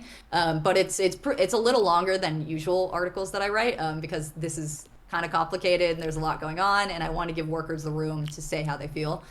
So I would also encourage people to read that because it's probably the latest kind of news on the story. Hell yeah. Well, once again, they're spamming your links, but where can people find your brilliant writing? Other than the New York Times, of course. Yeah, if you just go to the front page of the New York Times every day. So again, if you search my name at Jacobin, it shows up all of my kind of archived every article I've written. And also, since I freelance occasionally, such as at such humble places as the New York Times, you should just follow me on Twitter. So that's where I post those articles. So that's at AlexNPress. Also, we didn't talk about it because I don't really talk about it that much, given IATSE is more important. But I host a podcast called Primer that's about Amazon and especially Amazon labor issues. So you can find that as well. What? Yeah, we are Amazon workers ourselves. I know. Yeah. I mean, you're an important worker for Amazon. Yeah. Do you get grilled about that a lot? You must. Twitch is like Twitch has like decent amount of autonomy from Amazon. I think like Jeff Bezos doesn't even know that like Twitch exists, you know what I mean, for the most part. If you remember, like, because they were talking about it in Congress and he was like, what, the Twitch, what is a Twitch? Yeah. Wait, really? So he didn't say that, but he was just like, Twitch is one of our many properties, like I don't know what like everything is going on. You don't think he watches you? Because I have to tell you, Hasan, like Bezos is sort of famously involved in ways that he shouldn't be at this point. Please don't say like, that. He's really That obsessive. scares the fucking shit out of me. Linus Tech Tips, who's a brilliant YouTuber who makes like, computers and stuff, recently made me a computer, and the side of it has literally Jeff Bezos, whose upper body is on a platter. So that they grafted that to the side of my PC. They made a leftist PC for me, so I'm legitimate. I mean, he's not the CEO anymore, but like still, I mean, He he would is. probably find that funny though. He'd probably laugh if I give him a good chuckle. No way he cares that much that he's like, oh my, I need to fire this. Who is this Hasan guy? Fire this guy, Twitch guys. No, he won't. Yeah. Yeah, I don't think he would care. I mean, this is what's so annoying about him is he's just happy because Hasan's making him some profit. I'm making him a fuckload of money. He doesn't give a shit. I'm making him money while I'm like talking shit about his workplace conditions and whatnot. Sounds like Donos. I mean, yeah, pretty much. Jeff Bezos is the ultimate Twitch streamer. Yeah. Like he's getting hate donos nonstop. Literally, we're all hate donoing. Yeah. that is what happens when you are literally as powerful as a fucking demigod, pretty much. I mean, Because that's of, the thing is you're just a different market for him, right? They're trying to offer all the different types of brands, and so that just brings new audiences to the platform. Well, I mean, so you know- Bezos probably is subscribing. you know the saying, they'll sell us the rope that from which they hang. It's just Exactly. Well, I must say, I don't know how much you know about Twitch though, but I must say that the Twitch Primes have been a crazy, very much needed thing to the Twitch infrastructure for years. It's helped a crazy amount. The sub counts back in the days used to be like, if you had 10K subs, you were like a lord. You were like a crazy. And now you see 50Ks on a lot of people's streams, and it also helps smaller streamers. including this one. Yeah. But yeah, no, Twitch Prime is pretty good. It's also a really effective method of avoiding the ad at the top of the hour. Here, I'll tell you this, at least. I used to say that you can avoid the ads if you no longer want to see the ads, because I had a contract with Amazon where I have to run ads. And I negotiated it despite my agent's best efforts to like make sure we get the maximum amount of money. I was like, no, I'm going to negotiate it down to 60 seconds, an hour in the ad density, because I know they're going to want to fill that inventory, right? No matter what happens. They're going to fill it whether I want to do it or not. They'll fucking force ads onto the channel regardless, because they control it. And I negotiated it down so I had a 60-second ad density, right? For every hour, which is pretty reasonable. I fucking hated doing it. I'd run 0 ads before then. And I used to always say, you know, when I run it manually, I used to always say you can avoid those ads by subscribing for $5 or for free with an Amazon Prime, or by using an ad block or a VPN. And apparently they were not too fond of that. The ad block and VPN side. Did they make you stop saying that? I no longer say that. I don't even know what that is. What is an ad block? Yeah, what is that? Huh. Yeah. Well, I was now on topic. I just want to clarify. I'm pretty sure at your ad density, you're literally effectively just you're repositioning your pre-rolls and your mid-rolls. You're not. Your ads aren't even doing that much. At 1 minute, I don't know what the density is. I think it's like 3, right? I think it's 3. It's like, so I didn't realize that like they already fucking forcibly run pre-rolls when you click onto the stream. And if you don't reach a certain level of density, see, like that was a contractual thing that I was unaware of, right? Where I didn't know that like, you know, people still see pre-rolls when they click onto the stream if they're not subscribed, if I don't hit that 3-minute density. So I cucked myself technically. Like that's something that they do regardless. And that's like somewhat understandable though, because it's like fuckload of inventory that's like, you know, they have a lot of advertisers that want to fucking spend money on the platform. But if some of the top streamers are not running ads because they don't give a shit, because they don't want to run ads, because they're making enough money as is, too much money, then, you know, they're not going to run ads. And that's why we weren't doing that. So they were like, okay, we have to literally fucking, you know, run these ads regardless. Interesting. Anyway. Wow. Okay. What are this you is saying in turning the into background? like. Sorry. This is turning into like me, like what I normally do, which is interview Amazon workers. But now I'm finally getting at one of the weirdest categories of Amazon workers, which is you. So now I'm finding out about the working conditions here. That's I mean, great. but come on, it's like not even comparable. Let's be fucking real. Like, I'm joking, but also I want to it's, make. I don't want anyone to ever even, because like I have a lot of fucking people who despise me, as you know already. Both on the left, who are like the real leftists, you know, and also on the right, obviously. So, you know, I don't want those people to ever like clip something like that out of context and then blast it out into the fucking universe to be like, Hasan compares his workplace conditions to fucking, you know, a guy who's like literally pissing in a bottle in a distribution facility. No, No jokes. I apologize. I will never joke again to you. You know this. You know this better than anyone else. Leftism is when no jokes. And if you've never laughed, that's communism. That makes that's really sad, Hasan. You shouldn't be expanding the reach of that message. Leftism is about having a good time and making sure everyone else can have a good time. Thank you. That's literally at the heart of my rhetoric, my commentary, my worldview. It's always laughable whenever people are like, this guy fucking, this piece of shit. Like, no, I love hedonism. I want everyone to be able to fucking enjoy nice things, okay? That's the point. Otherwise, what's the fucking point? You're not here to suffer and toil the fucking land until your back breaks and you live a life of quiet desperation, only to, you know, improve the profit margins of some fucking dude who you'll never meet ever for the rest of your life, who will never see you on the factory floor or the, you know, white collar job that you have. Sorry.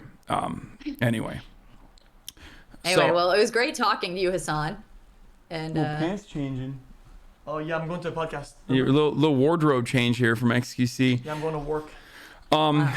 Anyway, the life of a streamer. yeah. Well, thank you so much, Alex, for coming on. You've already plugged your shit enough. Okay, I'm sick and tired of it. I'm not gonna do it again. No. They're blasting your socials and stuff in the chat right now. So yeah, thank you. And I'll have you on soon again. Okay, well, you know, I'm around. So enjoy the home. All right, bye. We'll do. All right, later. Bye. Bye. She's nice. Does she have a real job? Is it like a... A real job? What does that mean? I mean, well, what we're doing now is not a real job. I mean, like is she like a... She's a writer. She's a writer for Jacobin, and she's a journalist. She's a labor journalist. She writes about, you know, strikes and labor action and stuff like that. Okay. Well, he meant real job, like not like us. I was trying to have an idea. Is she like an out there Norman, or is she like more like a hermit, like some of us, you know? I mean, it's in between. Being a journalist is kind of like that. Oh, by the way, got to run that ad at the top of the hour. Forgot to run it. I talked about it already with Alex, but before I forget, I even forgot to run another ad at the top of the previous hour. But I'm going to run a 6-second ad break right now. You already know you can subscribe for $5. You can subscribe for free with a Twitch Prime if you have one. Here's the ad break now. He meant a conventional job, yes. And no, she's a journalist, so she's like in between. She's like a little bit of a hermit. Oh, okay. But also not really. Pre-rolls info since you were asking. Wait, I can disable the pre-rolls? Basically... Oh, that's new. Okay, it's not like that. You're still gonna get pre-rolls. See? Boom. So you can basically replace or reposition your ads smartly to where it doesn't hurt the content and it's actually better for the user. When a streamer runs a 30-second ad break, pre-roll ads will be disabled for the next 10 minutes. When a streamer runs a 60-second ad break, they will be disabled for the next 20 minutes. When a streamer runs an ad break that's 90 seconds or longer, pre-roll ads will be disabled for the 30 minutes. So then nothing happens, you run the ads, and then let's say your content gets boring, somebody leaves or clicks off, whatever, and they come back, they're not gonna get the pre-roll, and they're gonna be able to enjoy the content again. Oh, so streamers can now disable pre-roll ads for incoming viewers by regularly running ad breaks during their stream. Yeah, exactly. That's what I mean by repositioning. So it's not like you're not like literally fucking stopping all ads in its entirety. You're just okay, Aiden, thanks. Yeah. They did this because of you? Wait, what? No, they didn't. The standard density is 3 minutes an hour though? Yeah, I think so. I hope that was informative for you guys. Anyway, let's get to You want some chicken? Are you ordering chicken right now? Yeah, you want some? Wait, when are you gonna leave? I have to be at 3 p.m. Oh, it's already 2:16. Wait, I probably have to go soon. I mean, it'll come quick if you wanna, but I don't know how quickly you can eat it.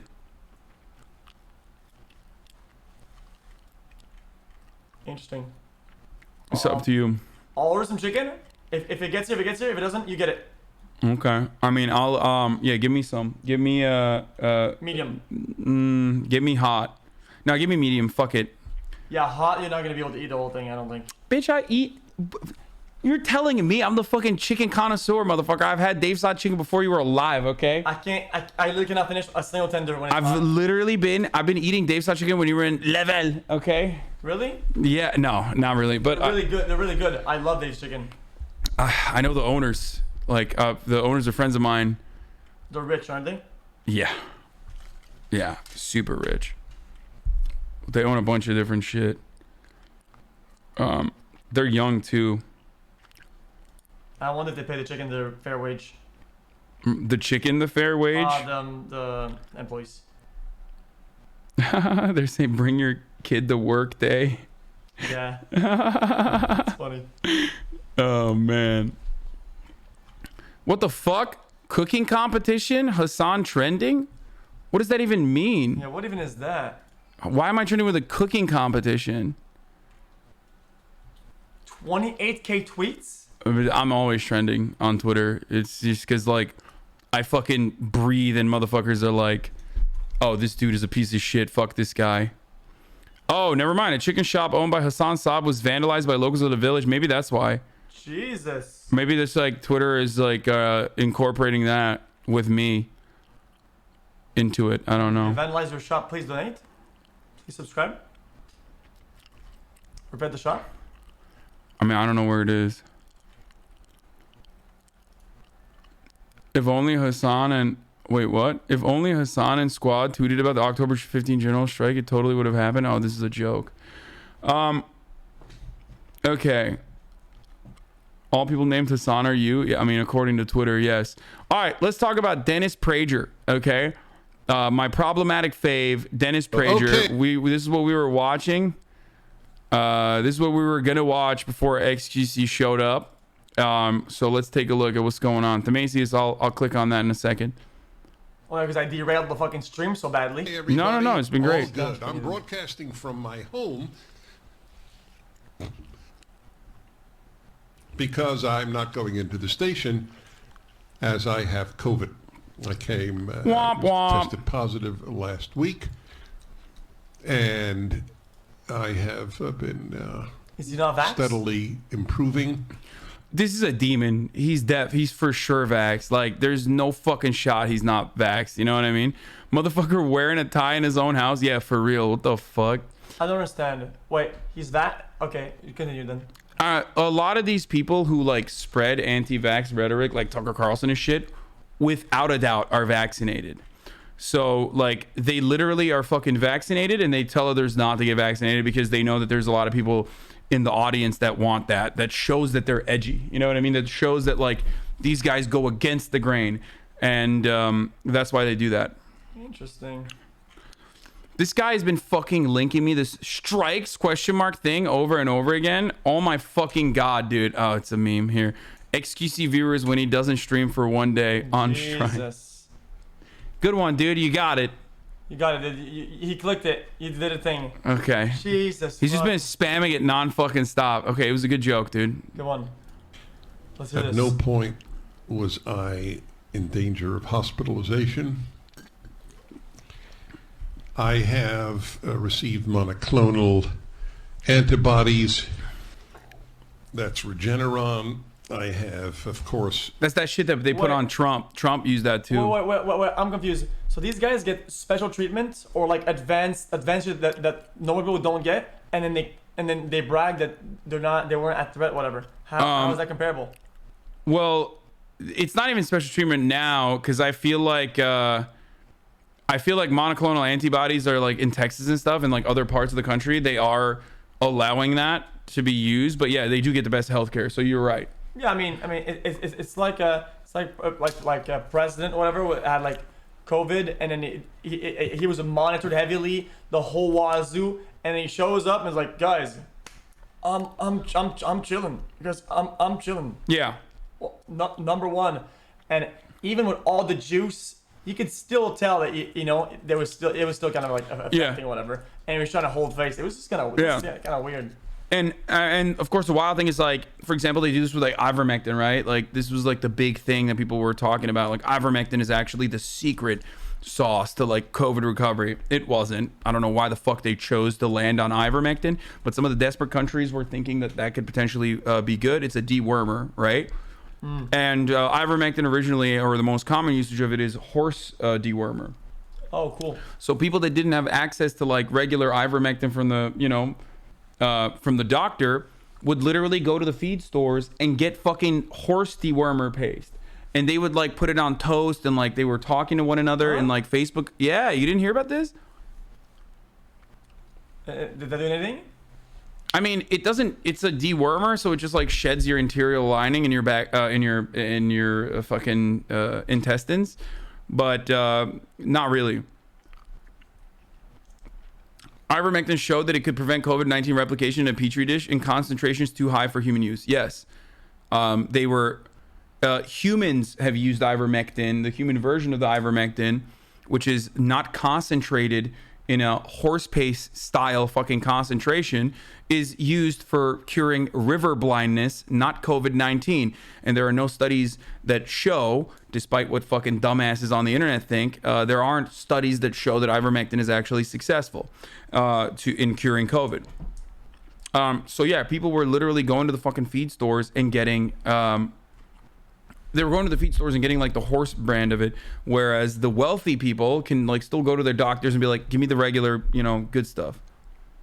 Oh, but did they have like good results, or was it like, oh, look, it worked, I'm chilling, but and then it's like a result based analysis and it doesn't work? It's just not how proper scientific research is conducted off of like one faulty study where the results are greatly exaggerated, which is precisely what happened. A study that was pulled before being peer-reviewed. Yeah, ivermectin was found, made up numbers in horse doses, like 3,000 human doses. Yeah. Anyway. Okay. So, you know, instead of getting the fucking vaccine, they did this. For I gotta pee. A year and a half, not I'll years. be back. Been taking hydroxychloroquine from the beginning with zinc. I've taken Z-Pak, the erythromycin,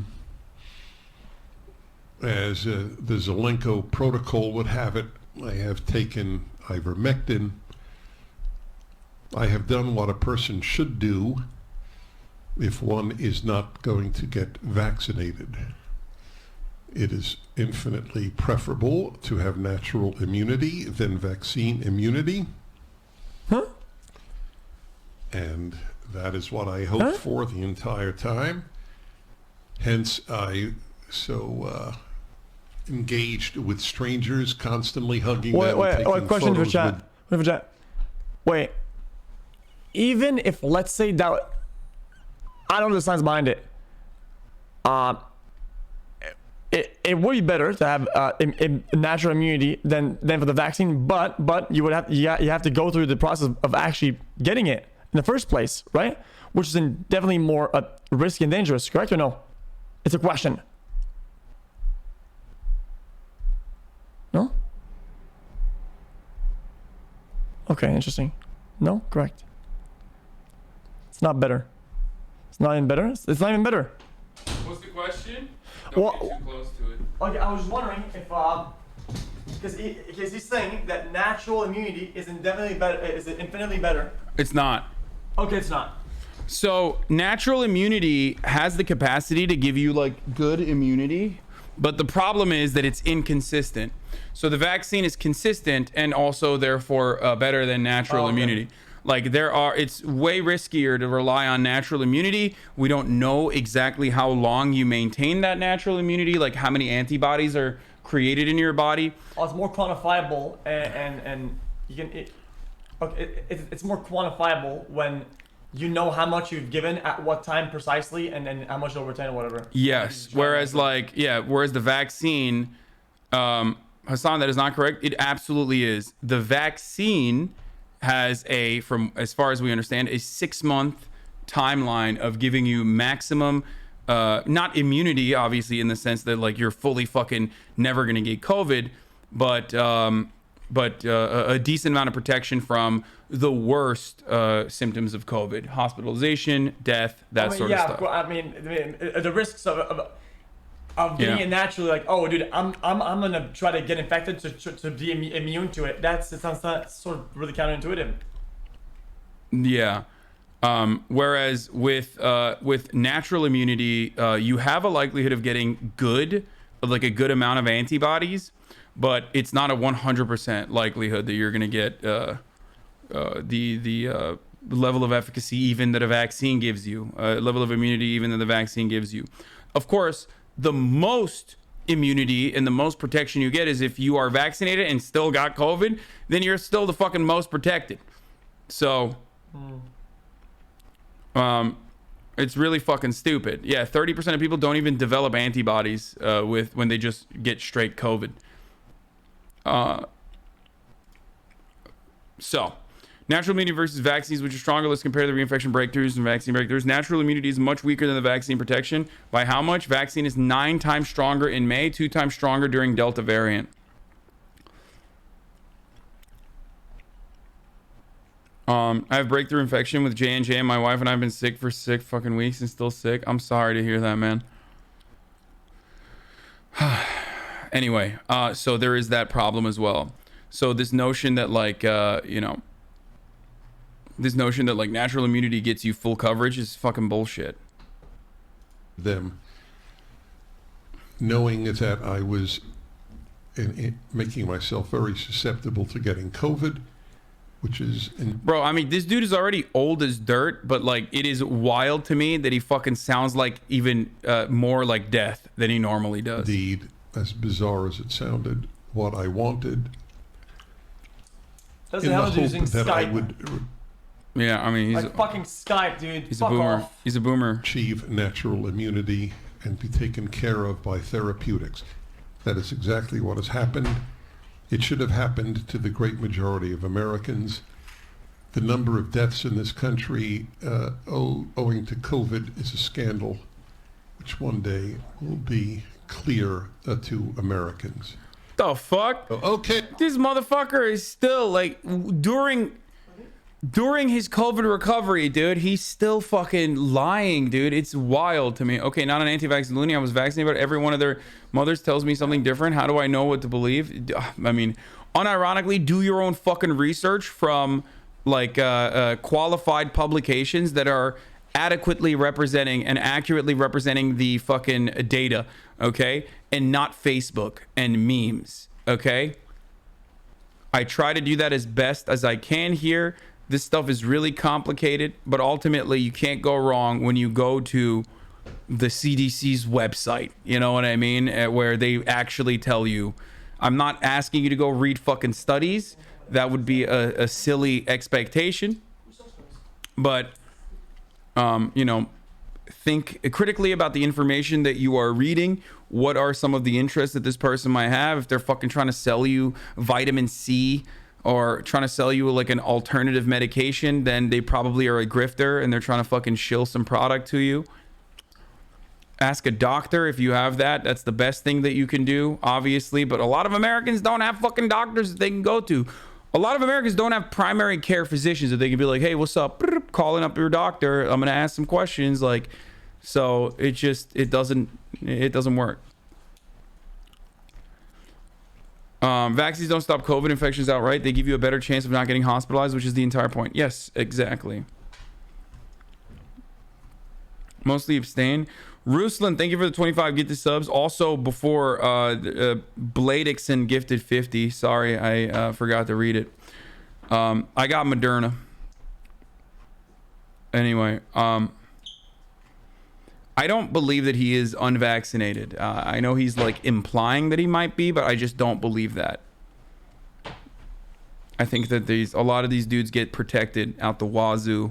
Like Greg Abbott openly has gotten even the fucking booster and shit. Tucker Carlson hides the truth about his vaccination status, but he's definitely fucking vaccinated. Like 90% of Fox News is vaccinated.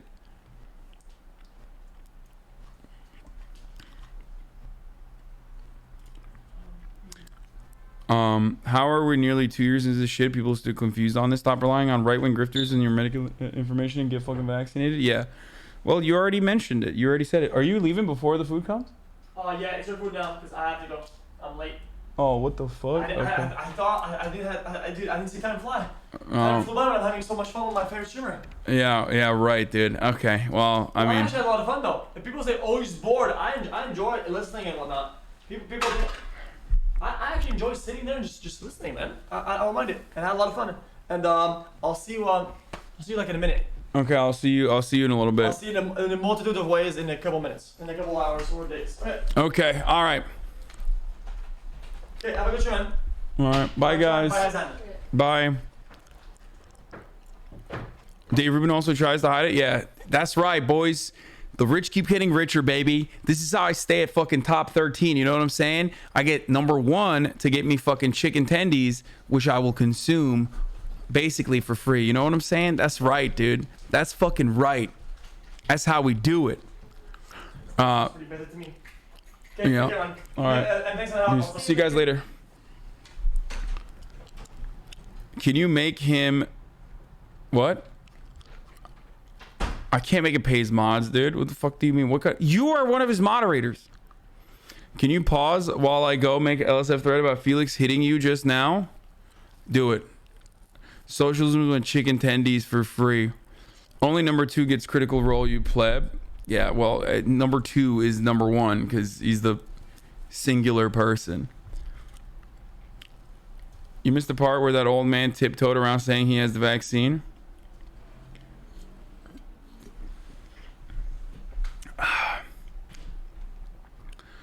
Okay, time to fucking turn on the noise gate again because I love chewing gum. And I know that that was really annoying for most of you. And I apologize. Now we can get back to kissing. Does Dennis Prager have kids? Because you cannot convince me anyone has fucked him ever. Dennis Prager has had 7 marriages. 7. And not only has he had 7 marriages,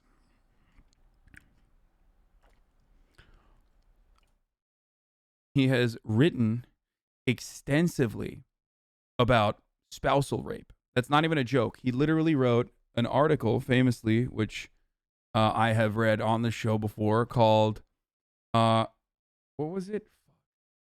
When she's not in the mood or something. I think that's what it's, when a woman isn't in the mood. Like what a woman must do when she's not in the mood to fuck. When she's not in the mood to fuck, but you want to fuck as the husband.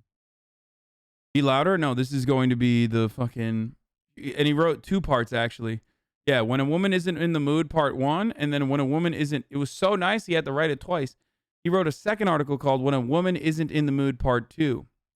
Elon Musk is at it again.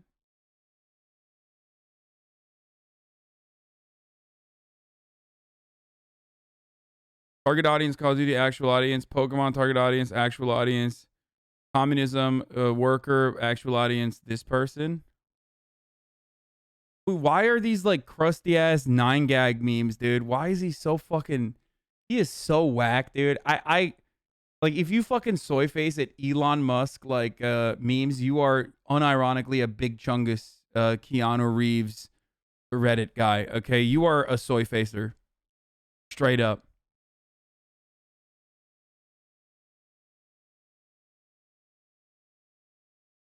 Last one is the red alert. Like, this is literally a fucking meme from 9gag from the year 2009, you know? It's so whack. Hold on 1 second.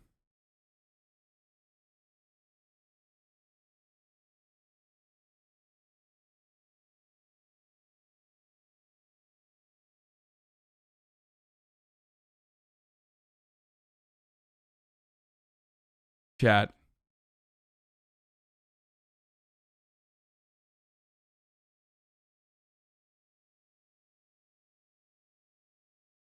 I don't think we can ratio Elon Musk because he has an army of big chungus soy facers, but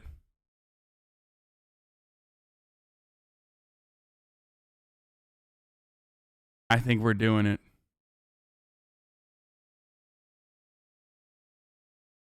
We're doing it. We're doing it. Get in there. Soldiers.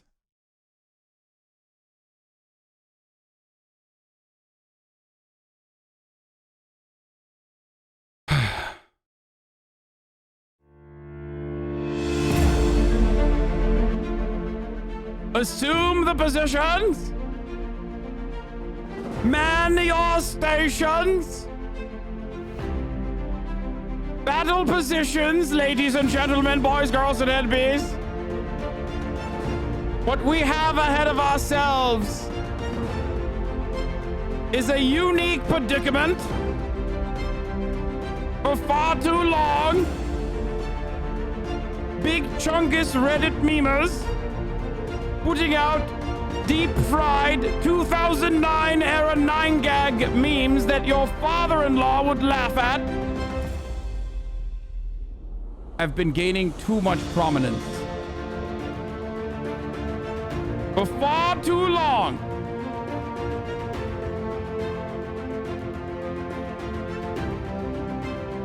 The memes of production have been seized by the billionaires and the millionaires and the corporations and the wealthy. We must rise up and change the tide.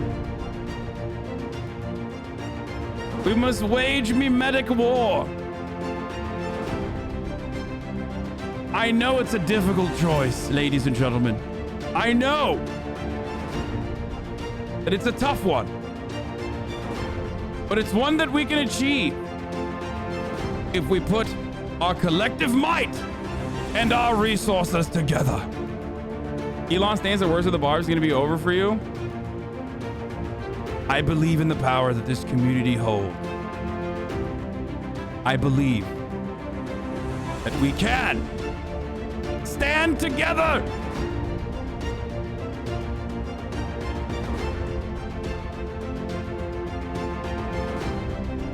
Because united we stand and bargain, but divided we beg. That's right!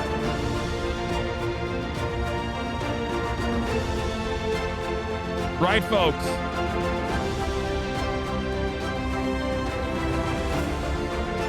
Together, we can have Grimes come on this Twitch stream and spill the tea, sis.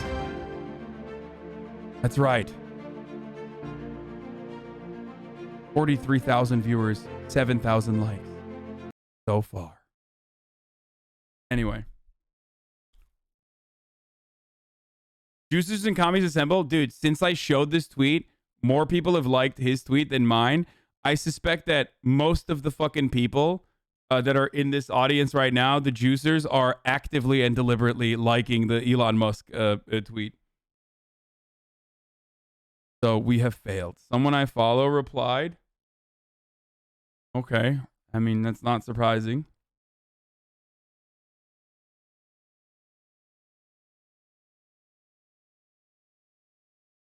Socialism is when leftists infighting against Elon. What? Elon is a leftist? Is that what you just said?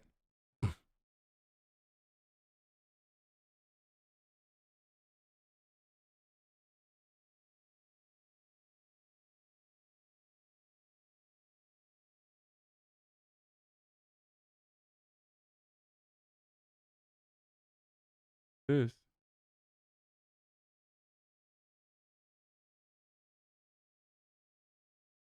Bring him back and make him command the army, Hasan. Please have XQC on again soon. That was fun. Plus, I like when you simplify your confusing takes by explaining them to all the juicers and me because I'm the world's dumbest leftist. Anyway.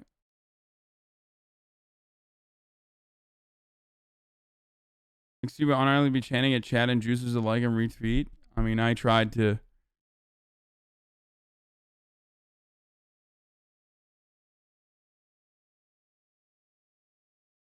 Okay.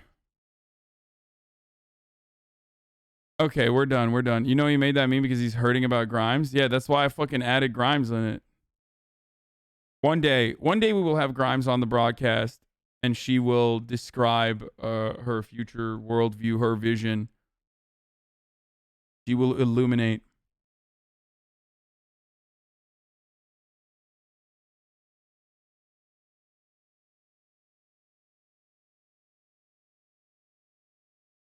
The tweet you had is so ass, man. This is where it hurts, dude. What do you mean? This is a shot across the bow, dude. What the fuck are you talking about? This is precisely like the best. Dude, listen. Just trust the fucking streamer, okay? Trust the streamer every now and then, please. I don't know why motherfuckers like literally refuse I don't know why motherfuckers will just like straight up fucking refuse to understand the vision here. This is whenever people are like, oh, well, what's up? Like, you fucking don't know what's going on. Like, you should do, you should do this on your stream. You should do that on your stream. It's like, I know what the fuck's happening. I know I'm thinking about it in a larger capacity than just like having a funny meme under that.